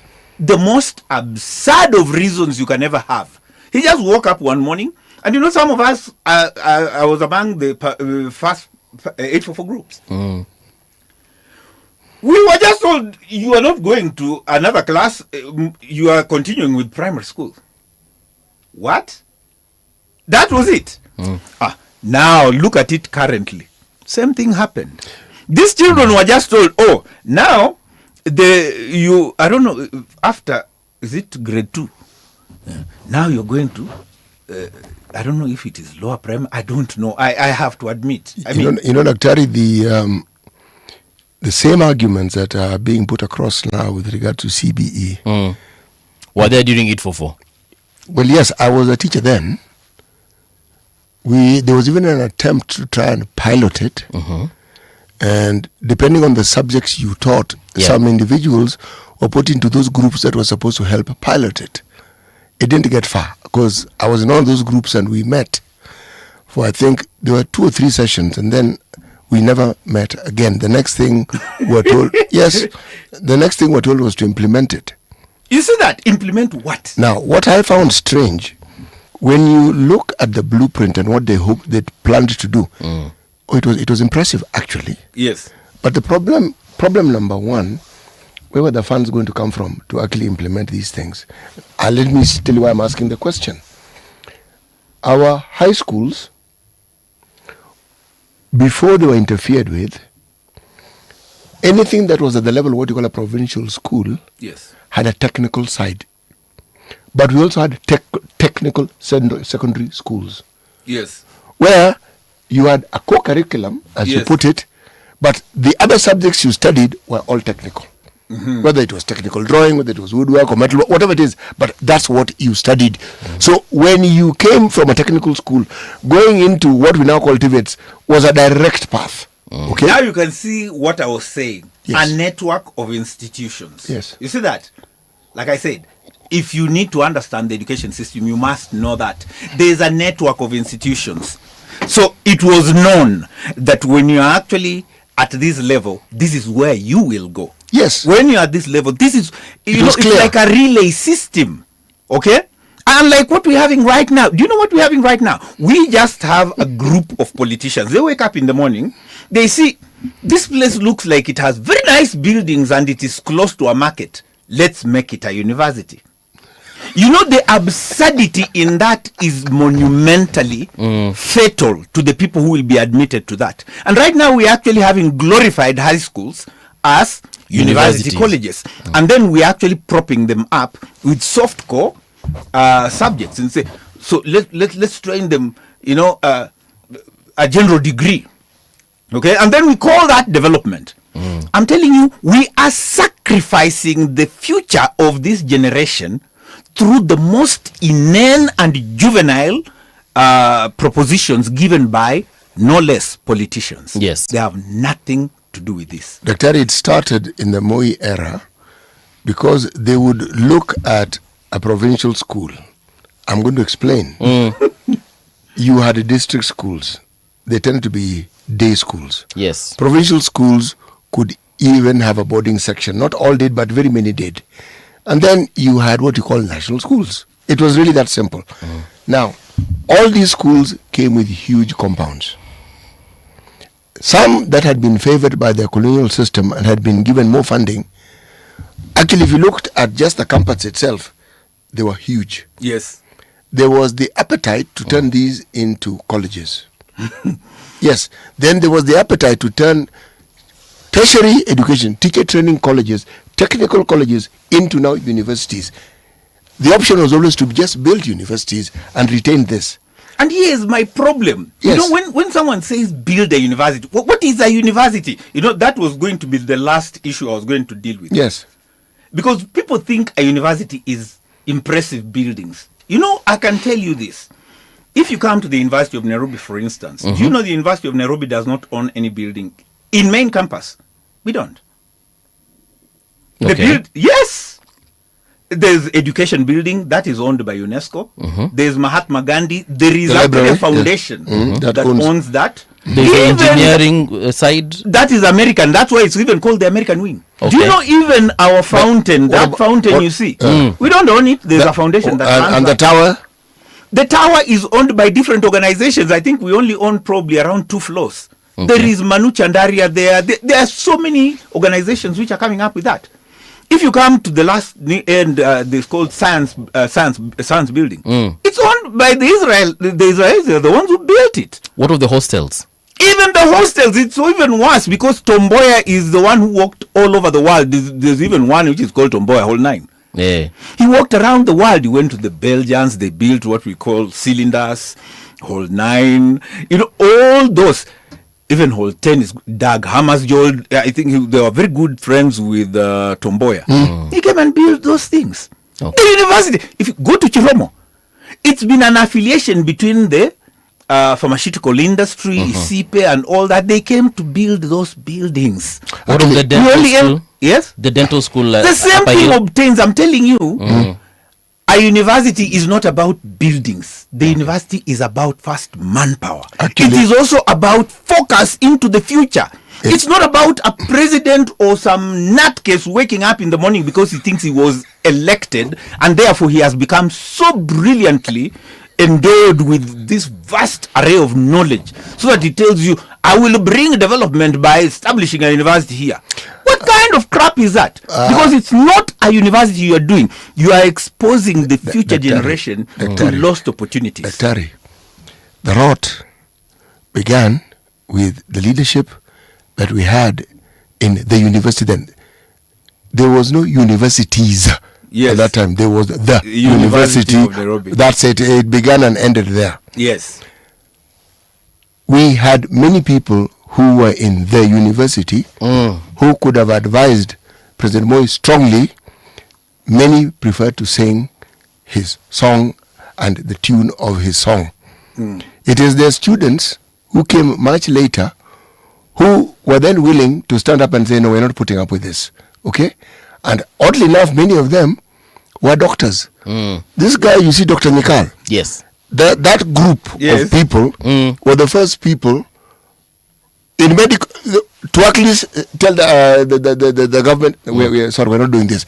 They were hounded out of their houses and with their children, government houses.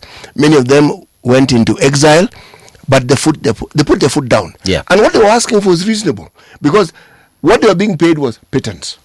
Yes. You see?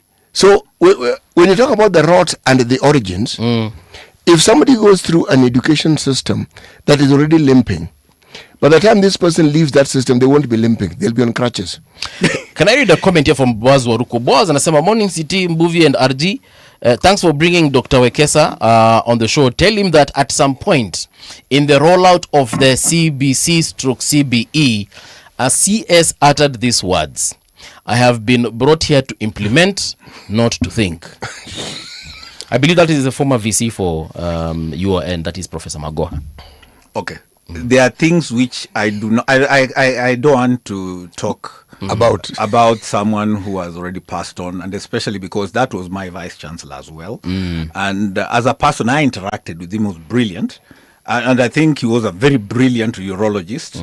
Okay, and that's as far as I want to go, because he's already not here with us. He left. He did what he had to do. No, what he could do. What he could do. He did it. All right. And he made sure he left the university. And one thing I admire about Magoha, do you know Magoha was such a straight shooter? You would never catch Magoha in one of these weird small issues that he wants to sell university land. Education really went through him. You see that? It had actually, it had tamed any of his weird appetites that I currently see. And you see, that's why I sometimes am hesitant. And I know there were mistakes which were made. Because one of the mistakes was to assume probably that selling degrees long term would still end up propping up the university. That was wrong. The very fact when that you say selling degrees, yes, explain. You are referring to... I'm simply saying this idea that universities think that by them offering as many programs as possible and simply dishing out these papers, then we are actually... People didn't attend classes. Yes, of course. And I mean, how many MPs and MCS joined any of these small universities? The other days, I was even seeing an MP from my place saying he was congratulating himself that, I'm very glad I'm going to get a PhD, and say, oh my God. I say, okay, fine. There's no problem. You see, the thing is this. No, he and I have responded in the same way. He has gone with the jugular. But it's the truth, because you see, I mean, a PhD should actually be seen. You shouldn't carry the paper.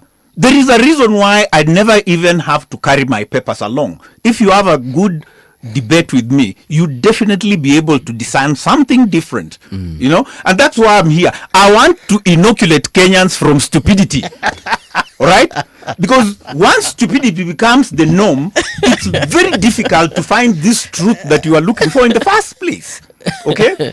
So anyway, I wouldn't want to go too much about that. So, I was only going through these core principles. We will shelve that one. Yes, I was only going through these core principles for you to understand that the rot is that serious, and we have actually sacrificed generations. Okay? Now, beyond me going all to these credentials, because I know I'm going to be backed by time, let me just tell you why universities exist, so that we can stop this madness. These people who keep saying every county should have a university, do they think there's a network of institutions that is actually complementary with each other to enable you to have what? This university you are talking about. What are you doing? I even saw the president the other day just woke up in the morning and said, now we will fund the university. No student will pay.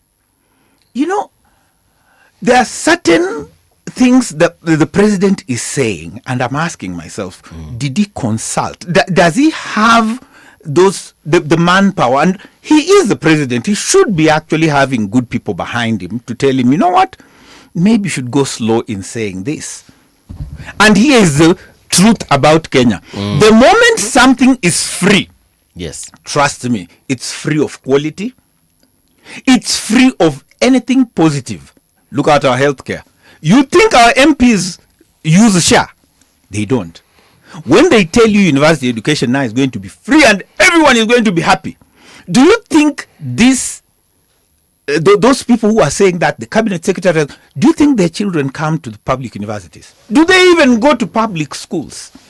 They are designing a machine that is actually disenfranchising the rest, while their own children are going through a different cadre system completely. And the public needs to know, so that, like I said, I don't want to just join the bandwagon of sloganeering. I would want Kenyans to see. Let me just make it very brief. Why do we have university? Number one, universities create, preserve, and transmit knowledge. Create, preserve, and transmit knowledge. Specifically around, maybe, let me put 5 areas. Number one, you advance research and innovation. Do you remember the other day we were having COVID? Yes. And I know we have had a lot of counter proposals about the COVID issues and all that. Where did we look for solutions? University. The universities. We went to the virologists and asked them, how do we get away from this pandemic? That is what universities do. Research. You are doing research. You are just not there to give out a paper. You see that? You are doing research. Number two, you are educating a skilled workforce for a complex economy. You see that? Because the economies that we are actually going to have in future are going to be more and more complex. That's why every other time a politician stands up and say, oh, Mama Mboga, please give me a break. The economies that we are thinking about in future, Mboga can be sold even with AI. Don't tell me about Mama Mboga. I want to get rid of them because they should actually be doing something a little more productive. Why are we talking about Mama Mboga? And we are talking about a complex economy in future. Boda guys. Why? Boda? We should just have good public service, public transport. And get rid of, and by the way, go to a hospital. There are some hospitals which have dedicated wings just to treat boda. Do you know that? Yes, they do. How much are we losing in the economy because of that? Most of these, what you call sub-county hospitals, have a specific ward for boda. Yes. Look at that. And you are treating some of the things which are unavoidable. You know, orthopedic very avoidable, orthopedic, you know, and why? Because a politician came and gave them small money to buy those electric scooters and bikes and stuff like that. You don't, I mean, these boys are exuberant and all that. I mean, they're youthful. They are youthful, period. You see that? So you expect them to actually play around the road. They don't think this machine is actually, until when they're in hospital. You see that? So that's why I'm saying the university is there to educate a skilled workforce for a complex economy. Let's not keep thinking boda should be something for the future. No. If I may add to what you're saying. Yes. What the university does and should do, you know, this future we talk of, they are the ones who create the building blocks for that particular future. Yeah. Because it is people who make those decisions, and it's people who make sure that the things that need doing are done. Now the university equips these people. Yeah, exactly. Yes. Then number 3, and this is the most important, and sometimes I am always so mad that it is not happening. Universities are supposed to foster critical thinking and strengthen debate that should empower democracy. Do you think we are doing that? Are we really doing that? Does it even exist in the university itself? Look, even the university right now, we're having problems. Like probably as a byword, Dr. When has the university not had problems? The university has always had problems. In fact, if anything, I every time I go to my class, I always tell my students, I want you to first listen to me. I want you to disagree with me. My word is not ever going to be final. Disagree with me, but then you must disagree on principle. Take your line of thinking, and then let's see if we can have debate. Okay. Because if the university is actually not going to finesse your thinking capacity, then we are doing the wrong thing. Okay? And yes, we have dysfunctions. The other day we were having this WASU election. Oh my God. You know, by the way, there's a very false trajectory we have actually entered in. And we are dons. We are supposed to be the ones to see this critical debate. Can you imagine we had a constitution that protected term limits? The reason is simple. You are a don. Finish your term, go back and be a don. There are some people who want to change their careers and become unionists for life.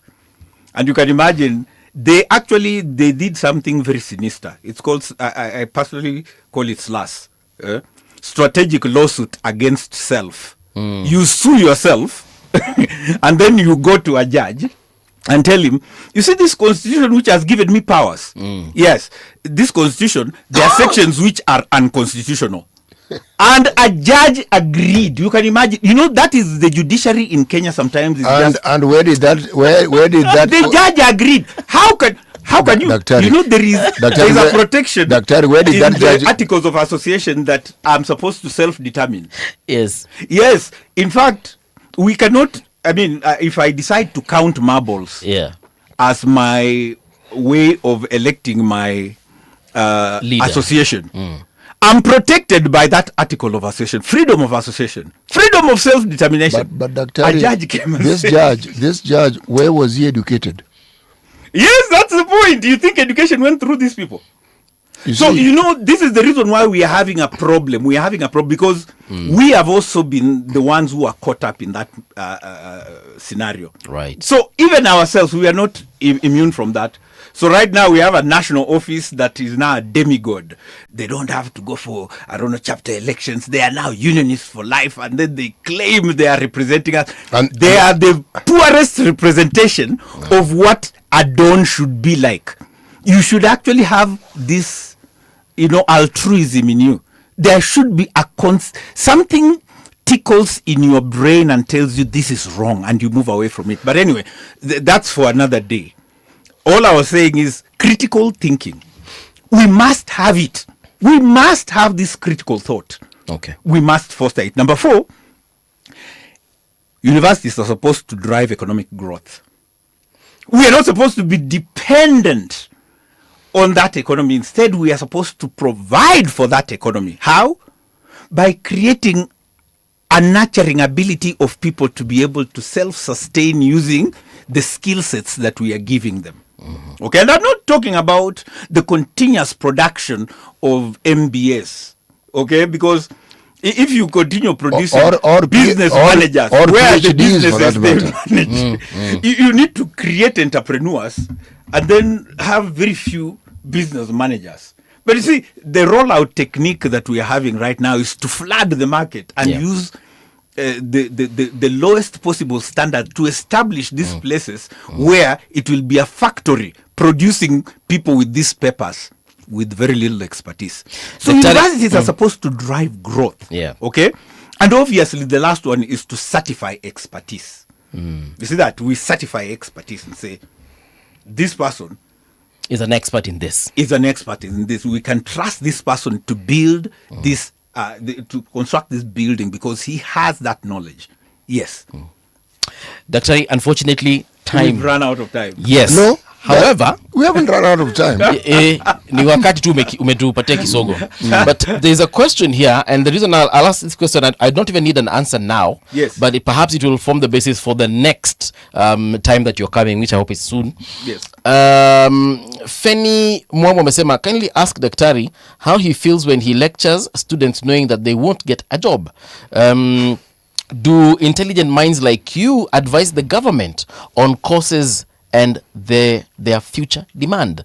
So courses, the university degrees and so on. And then Dennis amesema hivi, can you ask the Daktari, why do we have some university courses that don't make sense in the Kenyan economy? So perhaps, Doc... just those two. I think that is the bottom line. Let's start with jobs. But okay? I think it's on that issue of expertise. That is for you to ponder over, so that when we next invite you, we can now delve into it. So make note of it. Right. All right, no problem. Because it has fallen in those 5 areas you've just discussed. Yes. The certification, the expertise, and more or less the relevance of all these things that we are doing in the university. Exactly. So thank you so much for coming to the studio today. Asante sana. Hope to see you again soonest.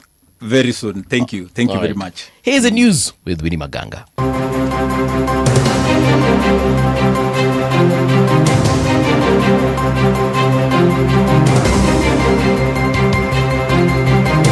This is the Radio Generation News.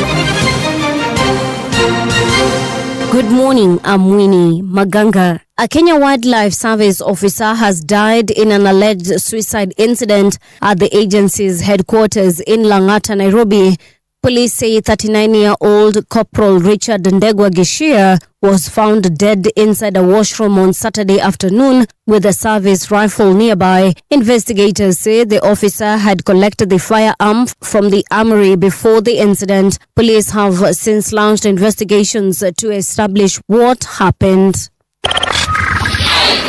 Political analyst Professor Gitile Naituli says Mount Kenya cannot be permanently divided despite growing political differences in the region. Speaking on Radio Generation today, the former NCIC commissioner said political groups may differ, but people from Mount Kenya remain united through shared culture, family ties, and intermarriage. Naituli said former Deputy President Rigathi Gachagwa's impeachment gave him a chance to take up a bigger political leadership role in the region, but dismissed claims that Mount Kenya East and West can be fully separated.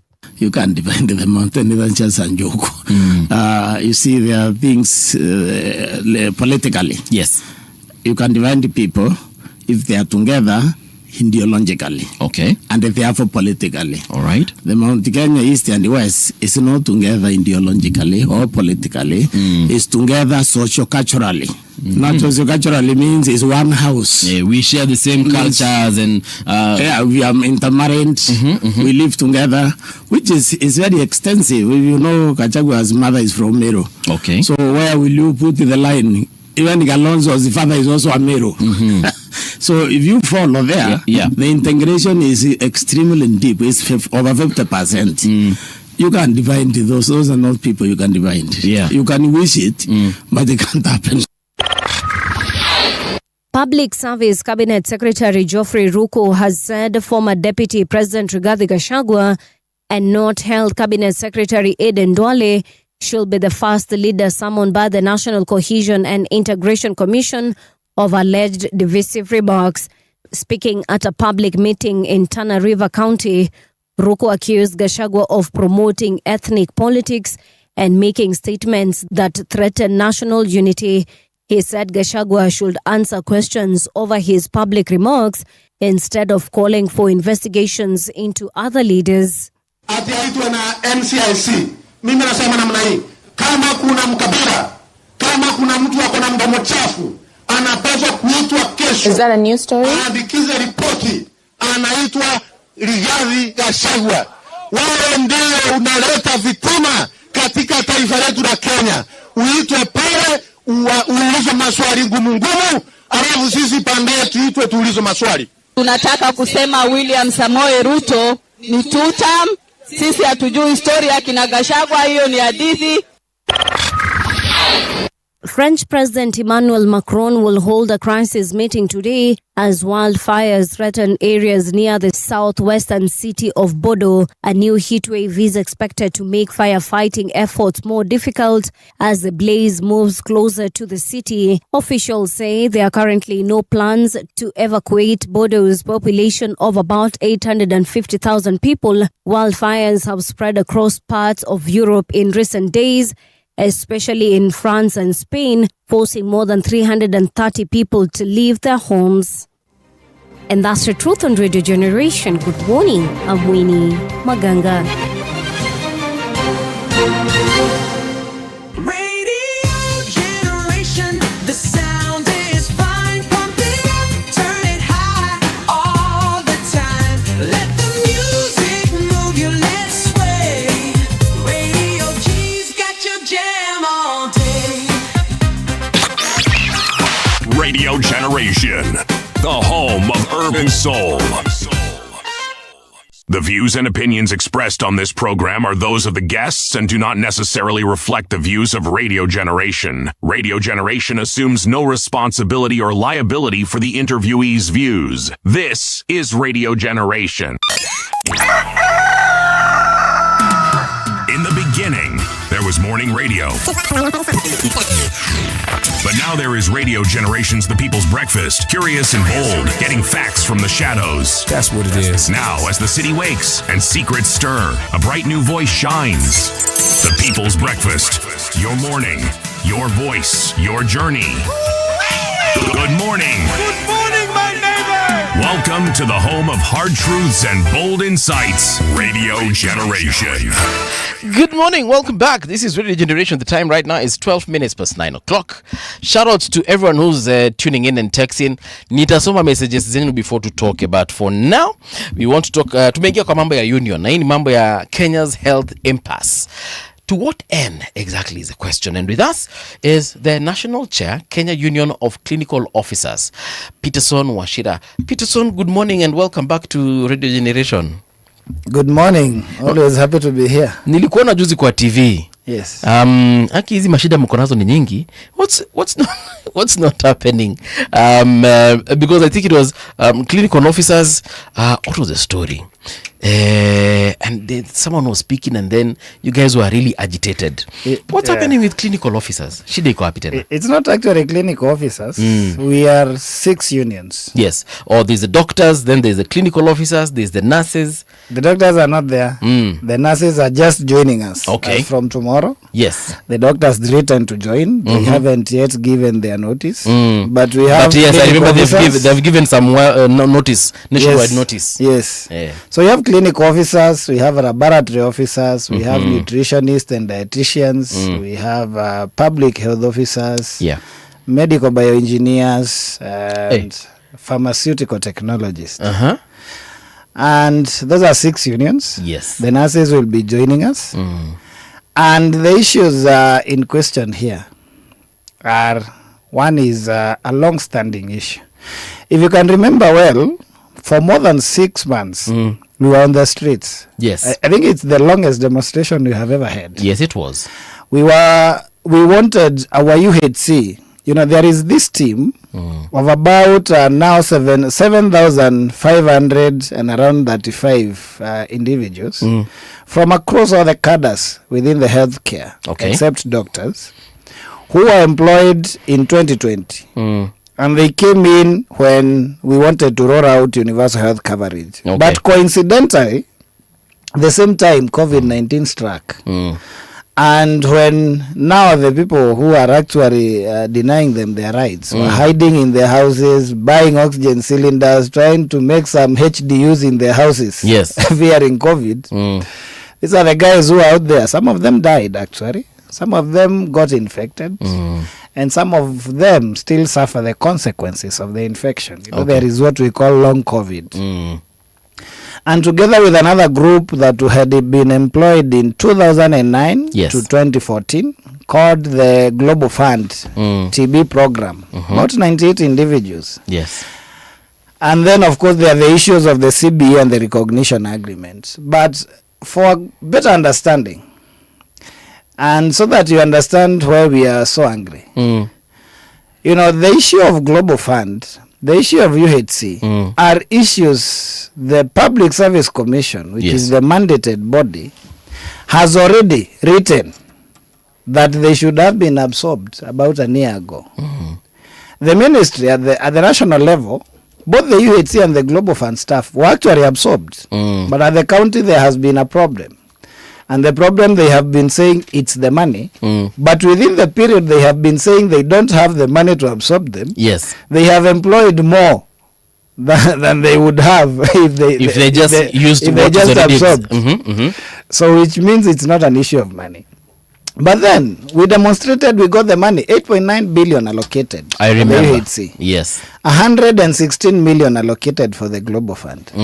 But now that we got the money, they're saying, no, okay, you have the money, but how you're bringing it down to us is a problem also. So we will not give them letters. What do you mean how you're bringing it down? There is the issue between conditional grant and equitable share. And while I understand what the governors are saying, because the governors are saying that if you're going to bring this money down to us through a conditional grant, a conditional grant is usually short term. Yes. And a conditional grant, it is not a must that you're given immediately. You can be given 6 months later. Okay. So we might not have the money to pay them. On the other hand, they are saying, if you give us under equitable share, then we know it's perpetual. It will be coming every year. We won't have to demonstrate every year. And then this money will be coming every month as the government releases. So I understand them. But what I don't understand is that they sat down with the CS, they had an agreement, and the agreement was the money will be put under DORA. The DORA, that is the Division of Revenue Act, that now carries the equitable share, will be amended and the money removed from the conditional grant, the CARA, SIGAP, and to the DORA. And now they are saying, no, we cannot give them letters until you have revised and we see. I think it's an issue of mistrust. Yeah. And so our guys were going to miss their July salary. They didn't have a medical cover. And that is why we came out. And we gave them a notice, a demand notice, as early as 2nd of June. We gave another one on 15th. On 2nd of June, we gave as Kenya Union of Clinical Officers. Right. Sorry, if I may ask, who did you give the notice to? The ministry, the Council of Governors, we sent it to Parliament, we sent it to the Ministry of Labour, we sent it to the Treasury, we sent it to the head of... So basically to government. Head of Public Service, all the offices, including the President, by the way. We wrote even to the President. Because we never wanted to go on strike.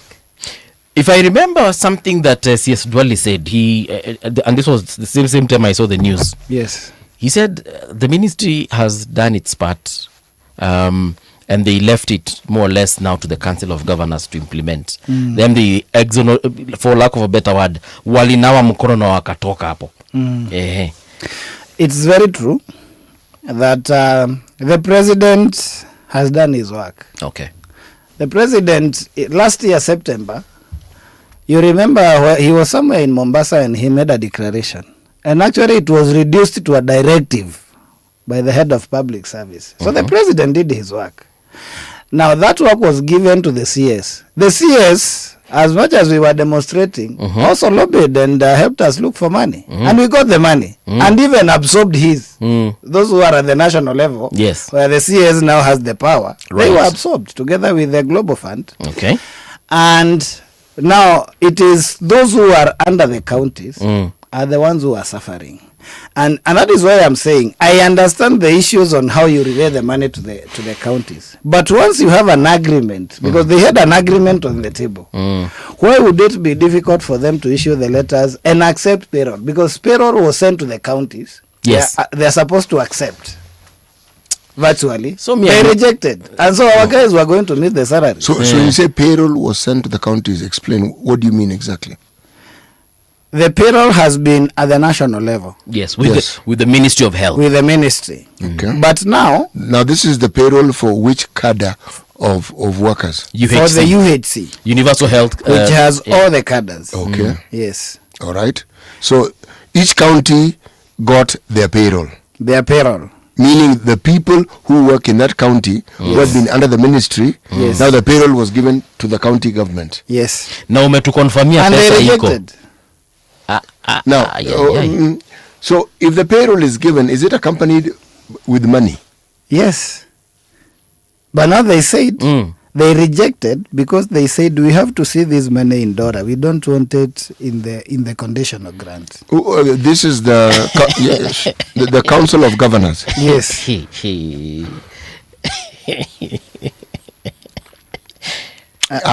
reason I'm laughing sarcastically is because what I understand what you're saying is that they are just being difficult. Yes, and it's actually worse than that. Their wars with the national government are now hurting our people because it's a misunderstanding between actually the ministry or the national government and the county and the counties and the Council of Governors. To be specific, COG. Yes. So this is COG versus national government. So COG is flexing. They're flexing. And what I've always asked what the COG does. Today I've understood what they do. They flex. They flex and they railroad things which could actually benefit people who work within their counties. So what you're saying also is that they are saying that this money to be channeled through DORA. Okay, so what is so difficult about channeling that money through DORA? I think you tried to explain, but maybe I missed it. What is so difficult about channeling it through DORA? Then to ambi, okay, there it is. Lipeni watu. What I've been informed, and that is why I'm saying it's a trust issue between themselves, the national government and the county, is that a conditional grant, you can have a schedule where it is the number of workers you have against the monetary demands they demand in terms of their salaries. But when you come to the DORA, there is an equation or there is a formula that is established in law. So if you subject it to DORA, there are counties that will get more than they need, and there are those that will get less than they need. Okay. Because that formula does not favor where now you are going to allocate the number of workers against whatever they need for their salaries.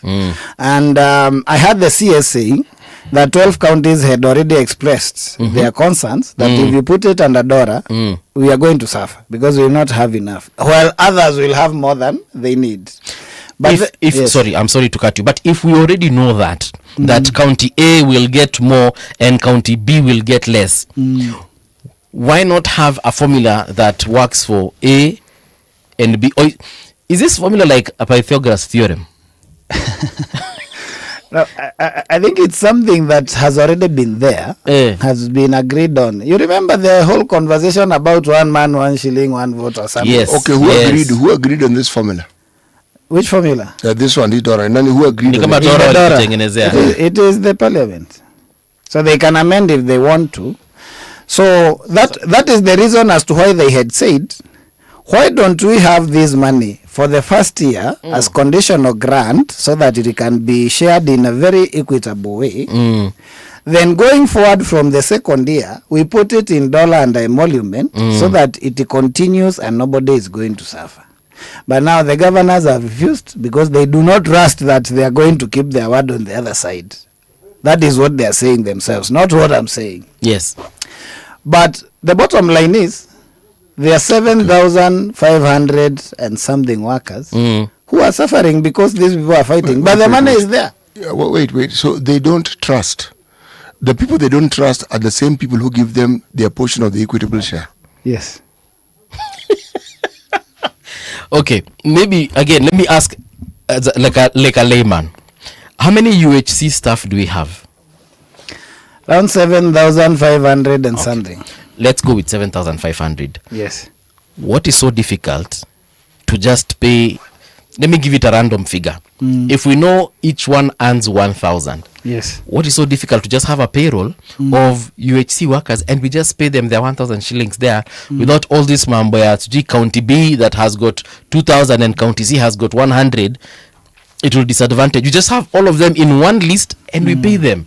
But they are working in the different counties. Wa Kitui wafanya Kitui. Wa Kisumu wafanya Kisumu. What you mean is that we retain them at the national level.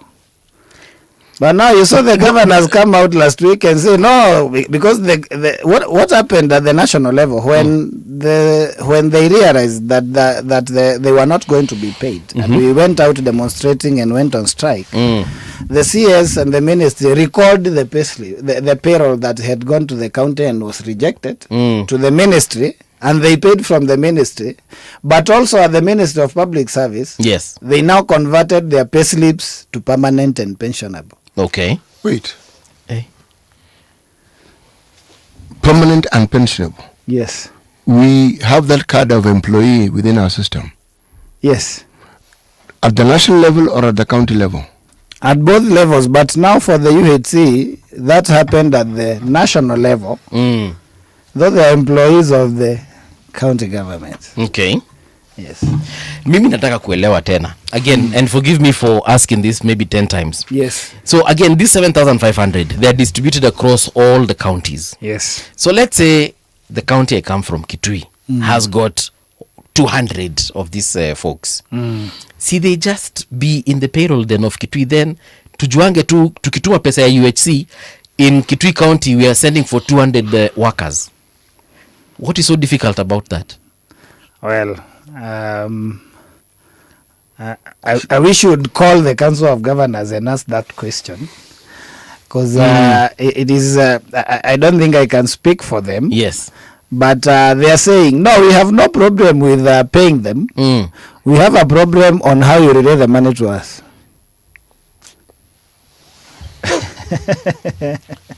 And while this debate is going on, people are not paid. Yeah. So you must get a June For salary. now they were paid. Yeah. But they were paid after we went on strike and demonstrated, and then the ministry recalled the payroll and paid for them from the ministry. They were supposed to have been paid from the county because the money has been allocated to county governments, not to the ministry. But the ministry had to go beyond and recall and pay from the ministry because they were going to lose their salary, and they did not even have a cover. Because by 9th, when you have not paid SHA, it disconnects you from the system. Yes, it does. So now let me ask this. Yeah. Because I'm trying to actually just figure out what is so hard about it. Initially, how are they being paid? From the national government? From the national government. See, then we maintain that. Actually, that's what we have been asking, and that is what we even wrote to the CS and asked that if it is becoming an issue, we have many level 6 that are coming up. Garissa, level 5 is now being improved to level 6. We have Kakamega. We have JTRH has just come up. Mwai Kibaki in Othaya does not have enough staff. Many of them that we have do not have enough staff. Why can't we just retain these guys at the national level and distribute them across the upcoming level 6 facilities and allow them to serve there if it's becoming very hard to transition them? And not even to transition them, to just transition their pay slip. They're already working at the counties. Yeah. Themselves, they are not being transitioned. It is only their pay that is being transitioned. But it has had a lot of drama. Hey. But I think this gives way for another conversation. And I think we must, as Kenyans, we must start looking at devolution beyond the governors. The governors are not custodians of devolution. The devolution is ours. We are the ones who made the constitution and wanted the devolution. Yes. And so we must audit. And where we have reached, there is something that is coming out. Okay. That our devolved system is unable to handle human resource. They may be able to handle other things, but on the side of human resource, hakuna. If you look at now, there is the Global Fund TB program. They had to be employed at the national level. There is the UHC. They had to be employed at the national level and then deployed to the counties. There is the COVID-19. There is another group also of doctors, some anesthetists and whoever else still during that time of COVID. Why is it that we are having so many groups that are being employed at the national level and deployed to the counties? It is because the counties, number one, they do not have the capacity to recruit the requisite numbers needed. And number two, they are also unable to take care of the welfare of the workers they have. And that is why we have perennial strikes. Okay. And that is why then it must give way to a conversation as to what really needs to be done. And I think in the past we have suggested Health Service Commission. Yes, we have a TSC for for doctors and CEOs and all these other people that work in that nini. But now the moment I mention that, if there is a governor listening, they're feeling like they need to call this station because they really don't like. No, I'd actually like them to call. We'll answer their call. We even have a Parliamentary Service Commission. Yes. So, you see, the thing is, I do not think that they are unable to manage human resource. I do not think that. What they are unable to do is manage the resources that they have well. No, I agree with Washira on the issue of they are unable to manage the human resource. The human resource problem is a manifestation of a bigger problem, because the human resource, if the management of the payment that is due to them is lacking, or we find it to be haphazard, then it means that it is a resource management problem. If you find a situation where the quota of employees they are supposed to have and they're allowed by law to have, they surpass it and go beyond 50% when the threshold is around 35%, already you ask yourself, where exactly are these human resource personnel? Where are they and what do they do? What I'm saying is, the amount of money that all these counties get, it wasn't a guessing game. It isn't voodoo. A lot of thought went into this allocation system. It was understood. If we planned and thought of even areas that had been marginalized, and we came up with an equitable fund to help, this was very well thought out. What we didn't think out clearly was what this amount of money in the hands of this individual and his people would do.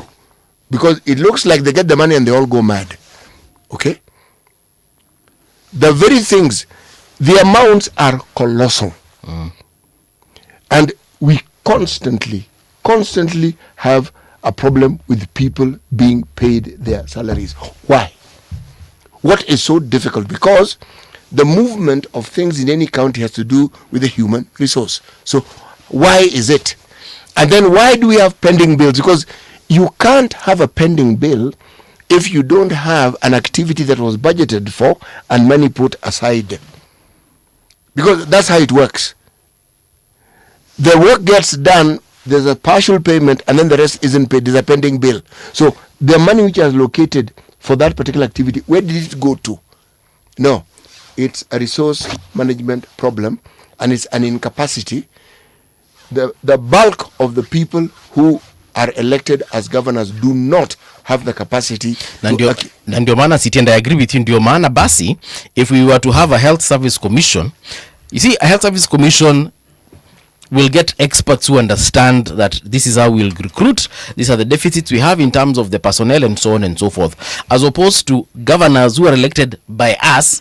We elect them on the basis of our emotions and how they look like. This one is tall, this one is handsome, that one is beautiful, and this one has dimples. Yeah, we are gonna dimples, you know. So we end up having a mixture of people that are not the same. You'll find some counties. Actually, they're the same. They're politicians. But what I mean is, some counties you'll find are performing better than others. Why? Because maybe the person that was elected in that particular end understands something that this other person doesn't know.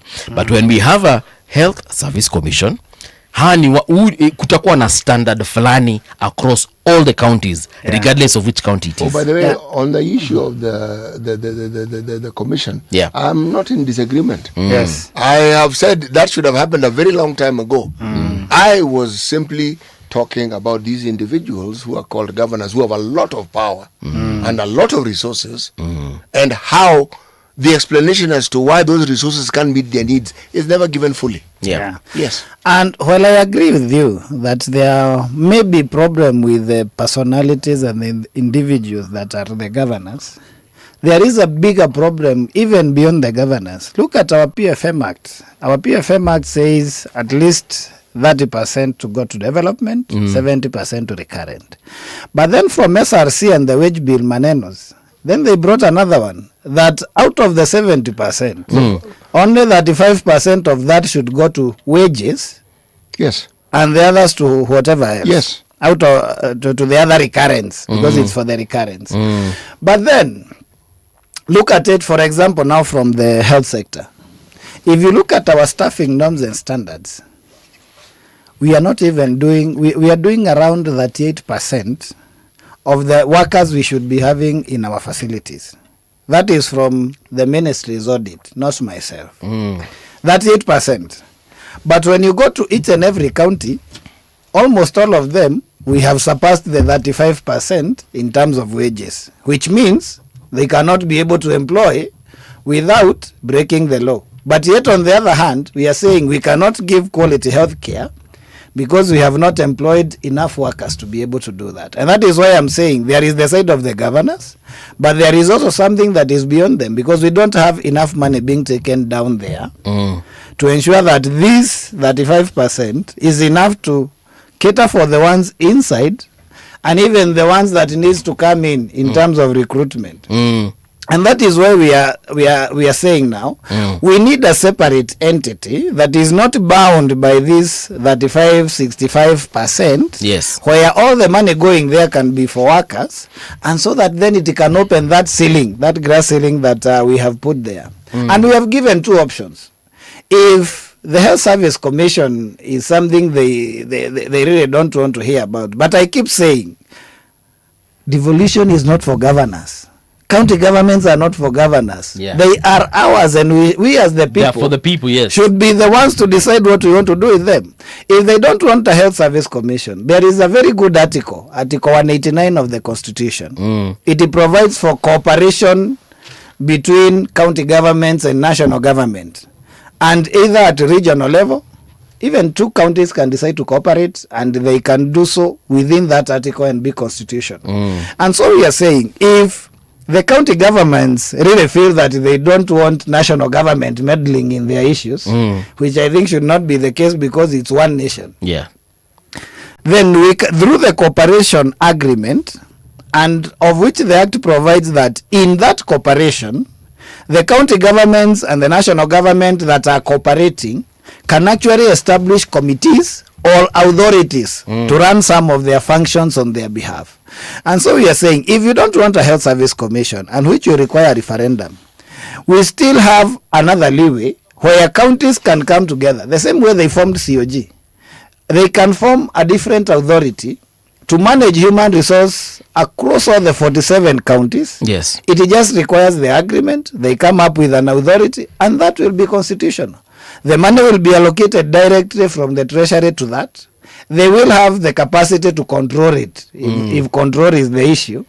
But then we are going to have to make it open so that if there are deliberate measures to ensure we are meeting our staffing norms and standards, meaning to meet the numbers that we require in the facilities, money can be sent direct from treasury to that authority. The authority can be able to recruit. The authority can be able to take care of the welfare. We are going to reduce the burden of having 47 county public service boards, some managing as less as 1,000 and something workers.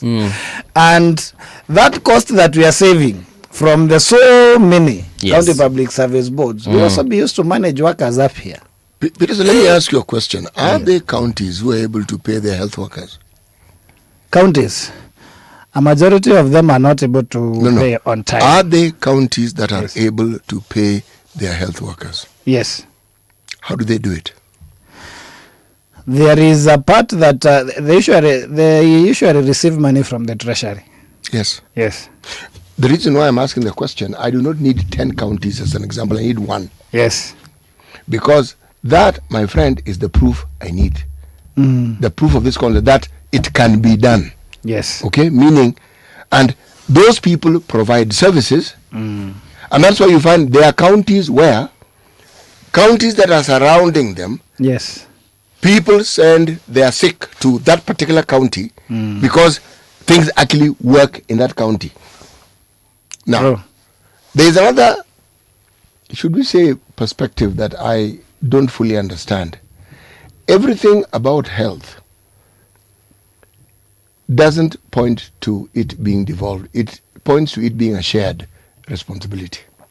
Yes. So if it is a shared responsibility, how then do we make it work? Because right now, for many of these counties, given what they say, it doesn't seem to be working. They seem to want absolute autonomy, and yet this is the problem. Even with the resources they have, the speech and the talk about inadequacy is a constant. But the proof that is required to show the deficit is a complete utilization of the resources as was required. That's what would that's what would determine a deficit. Because you can see these guys were given 2 shillings. They've used 2 shillings properly, but whatever they wanted to do required 4 shillings. But this is not the case. This is not what we hear. We only hear of the deficit, but the complete utilization of what it is that they had in the manner that was prescribed by them and in their budgeting, that is often not the case, because what exemplifies it, again, is the pending bills. True.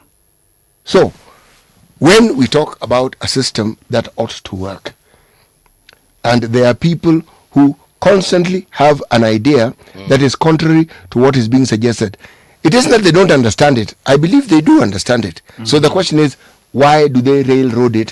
Why are they putting obstacles in it constantly? Why? As I said, I think the problem is that since 2010, we went into devolution. We have gone into the notion that there are people who are the custodians of devolution, and that is the governors. From time to time assisted by the senators. from time to time. Yes, and sometimes we as the people are seen as the enemies of the very system we put in place. But it's good to remind them that it is actually we the people. You know, our constitution starts by saying we the people give ourselves this constitution. It is ourselves who decided we want the devolution. And that is why I keep saying, how do we audit as Kenyans and look at where is devolution working? Where is it not working? How can we be able to fix where it's not working? Because I've had many conversations about a referendum. BBI came, we pushed the Health Service Commission in. By the time it was going to validation because of politics, then it was dropped. I hear there are people who are preparing for another referendum next year, probably the elections. I don't know whether it's going to be there. Why is it that anytime we are talking about a way of assisting in the management of the human resources, not only health workers, because the other human resources are under the counties, the governors are the ones who are at the forefront?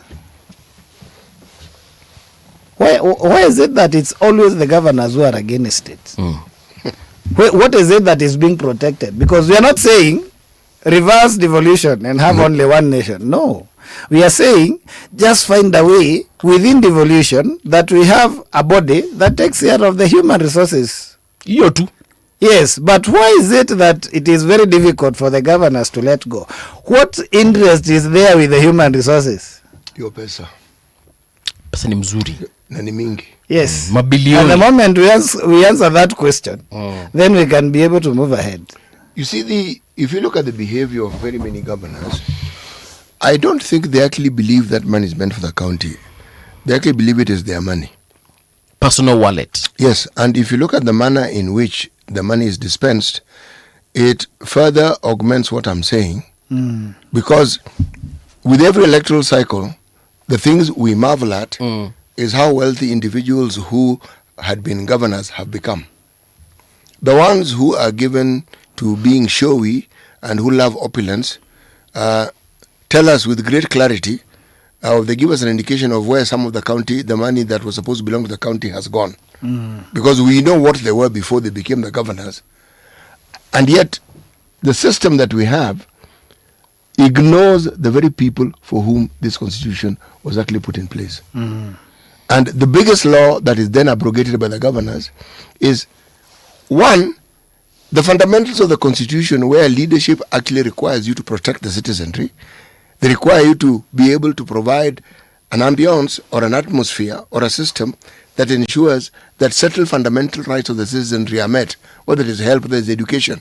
Now, when someone guarantees that the resources that are supposed to help provide this is mismanaged by them, these are criminals because they are actually breaking the law. Yes. But they seem to be quite fine with it. They do not see a problem in it. If anything, they become extremely vicious whenever this is pointed out. Yes. So, where are we as far as the conversation is concerned? And the strike itafanyika, haitafanyika, na ikifanyika, Today we are on the 9th day of the strike. Tomorrow the nurses are joining us. Meaning the hospitals will really be grounded. It is very, very unfortunate. Let me say again, as health workers, our most comfortable place is in the hospitals, alleviating the suffering of our patients.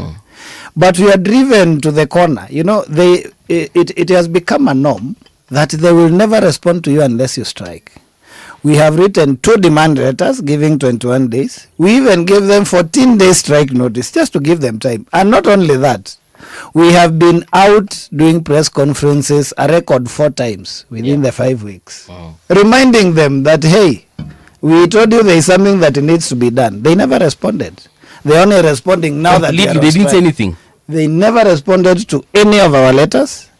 They never responded to our request for meetings. It is now that they are responding that we are on strike. And they have made it a norm that you have to go on strike. So we are going to remain on strike until all the issues are sorted. You can see the issue of the UHC, we have the money, we have the judgment from court, because ourselves and nurses went to court and got a judgment they should be absorbed, and they are gratuity paid. The issue of CBA, you remember in February they had a signing ceremony in the COG when we were signing our CBA. Can you imagine more than 20 counties just came for the ceremony, posed for the photos, and never signed the CBA and went back home? Why didn't they sign? They used the public resources to just come to Nairobi and do whatever they wanted. I don't know. You ask them, they tell you they have no problem. Now it's the time we are going on strike and now they are signing. Where? So it is, they have made it a norm that we have to go on strike for them to listen to us. And the patients are suffering unnecessarily. Every year we have these concerns from the Auditor General. Watch the Senate proceedings. You'll hear some very funny things there. But to what end? What will it take for us to have a different conversation so that there can be repercussions for either inaction, the sins of commission or omission? So that it doesn't become a norm where we just listen. This one is doing this, the Auditor General has said this, we have a conversation and we move on. You know, me usually say activists and unionists should actually elect one of their own into these particular positions of power. For example, muelect mtu akue governor alafu akue kwa council of governors ndio yeye akue ana implement hizi vitu. Mimi naona hivyo. But you see, there are many of them, and we have a counterpart there, like the Nyeri governor. He's a former unionist with TSC. Okay. He was a branch secretary in Nyeri with the NAT, sorry. Okay.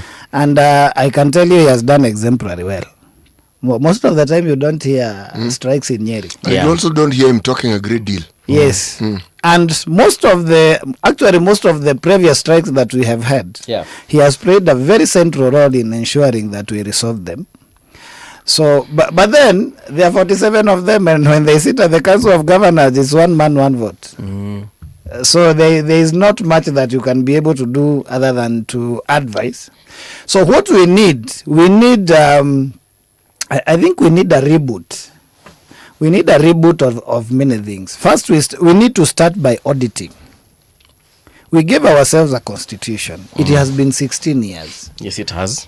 If you are doing something and you decided to change the way you do it, you will not even wait for 16 years. Probably 5 years down the line, you want to sit with yourself and ask yourself, has it worked? This course I took, is it working for me? Why has it taken us for this long? Before we can look at, is it working for us? And if it's not working, then we allowed ourselves to do a referendum, to change some of the things so that we can align. Ni siasa.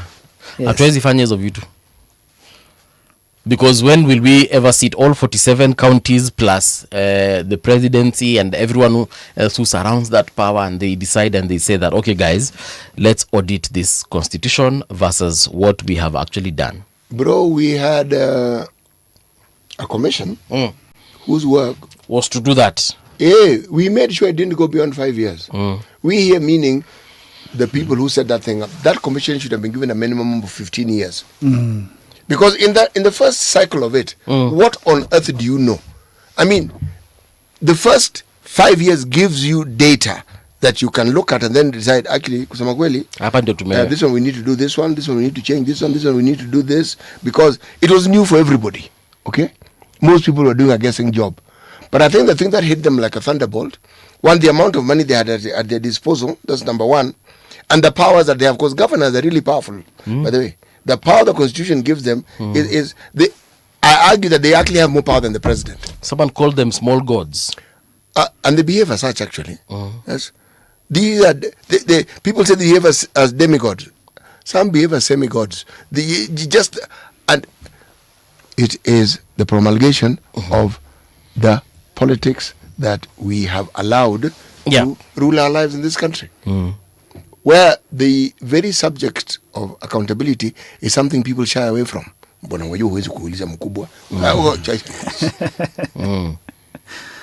As if it's their resources. Yes. You see, our people have never understood that the governor is your servant, the senator is your servant, the member of parliament is your servant, the MCA is your servant. No, ni mkubwa. Hiyo mkubwa amesema.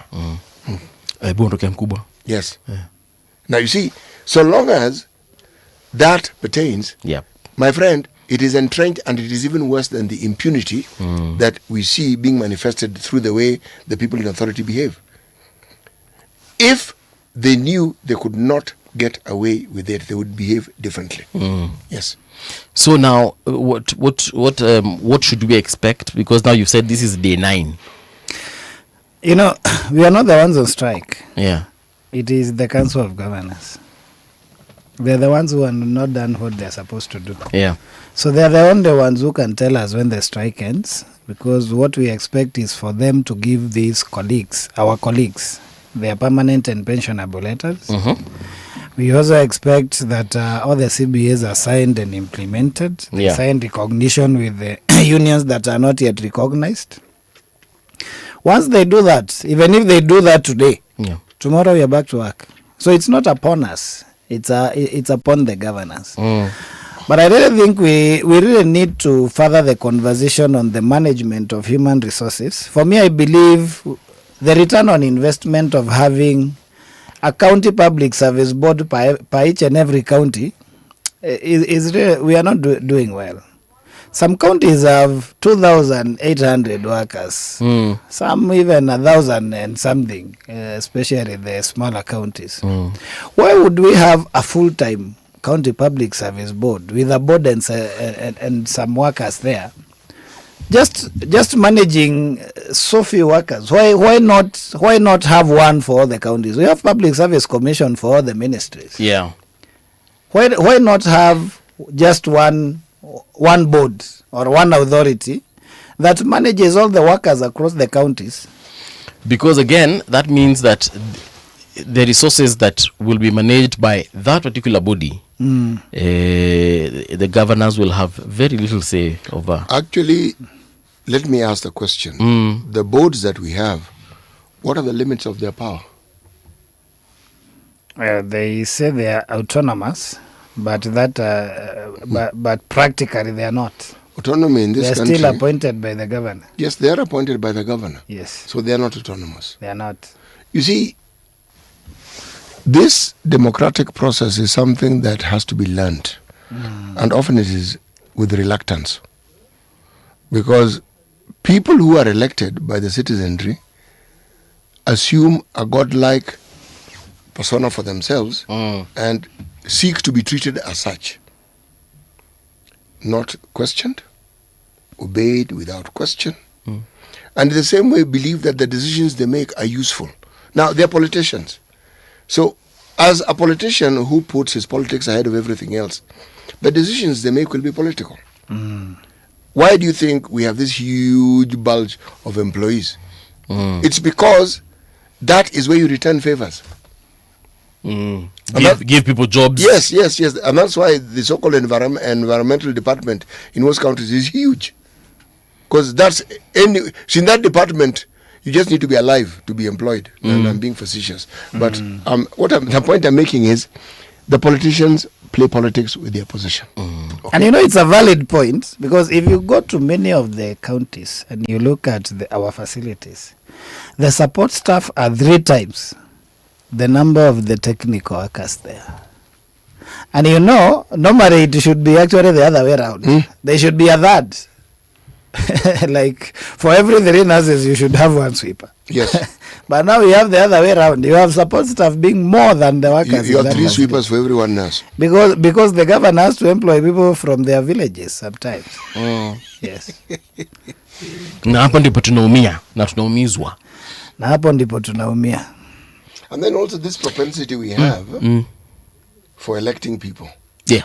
You see, if you raise an issue that doesn't align with the thinking of the electorate in a certain region, one, if you do what we do, you will be insulted, for sure. Okay?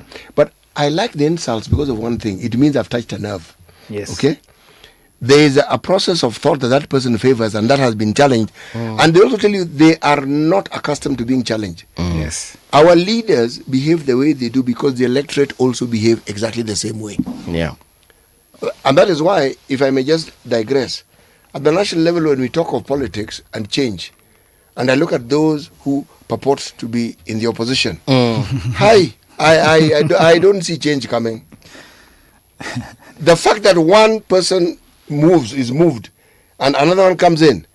See, the thinking is that change will come about. Yeah. No, it won't. I want to read a comment here. Mohammed Burunga is saying, this discussion is of great interest to the public.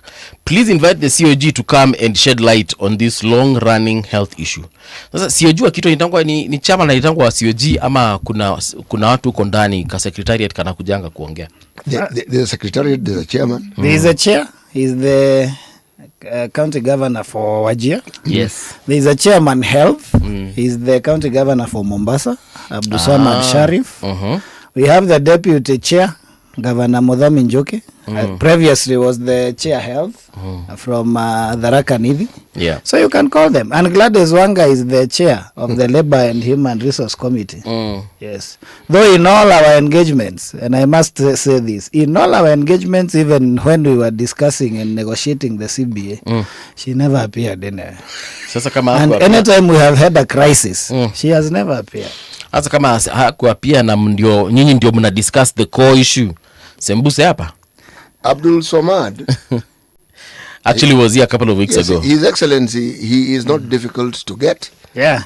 He is not difficult to speak to either. He is reachable, and but now I don't know why on this issue he has not been able to resolve. Or even call us to the table. Do you know? You can ask him. We can, but you know this thing they call collective responsibility. Yes. You've heard of that nonsense. Yes. And you're Sasa, because does he go against the grain of what it is that his other colleagues have decided is their position? He can't. So that often now raises the issue. Yes, because he may even think differently. But since they sat and agreed that this is the position they're going to take. Milimu Vincent says, Munga, I'm assuming that's Muga. Muga and Buvi. Yes. All these have a thing in common and not doctor.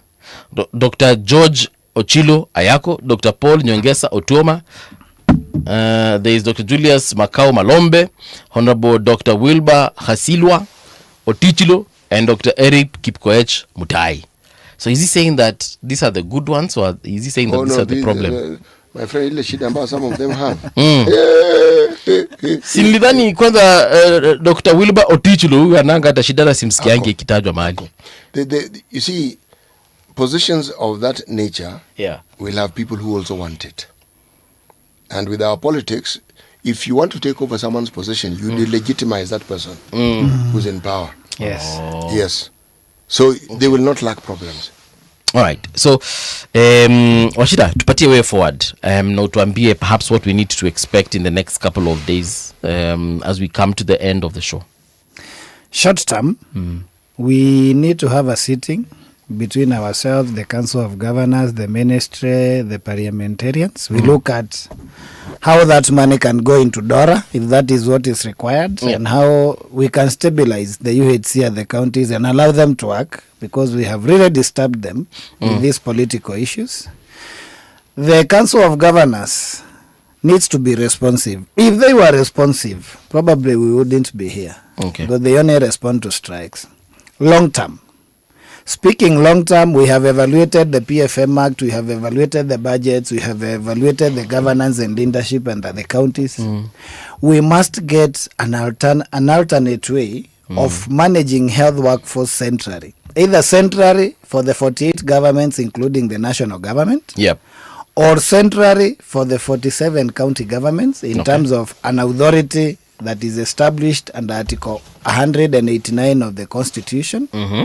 For us, we see that as the long-lasting solution that is going to help us recruit enough workers so that we can meet our Vision 2030 and the UHC aspiration, so that we can be able to look at the welfare of our health workers, and so that we can truly provide the quality and the highest standards of healthcare as envisioned under Article 43 of the Constitution.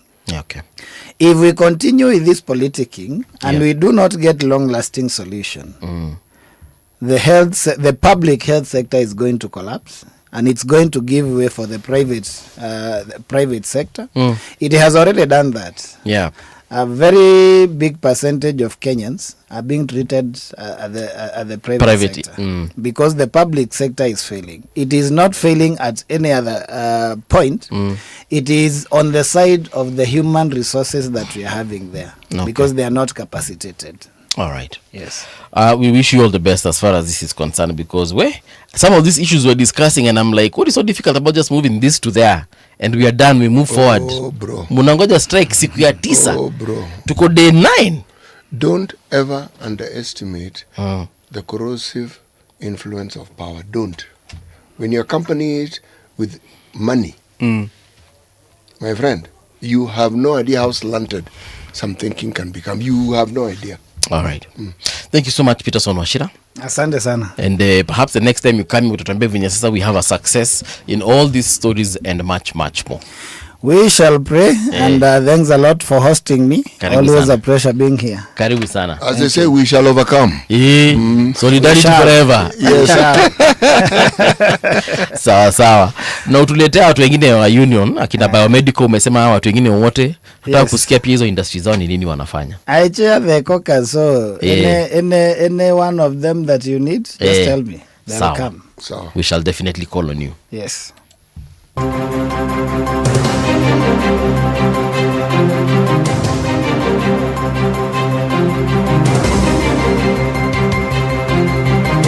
This is the Radio Generation News. Good morning, I'm Winnie.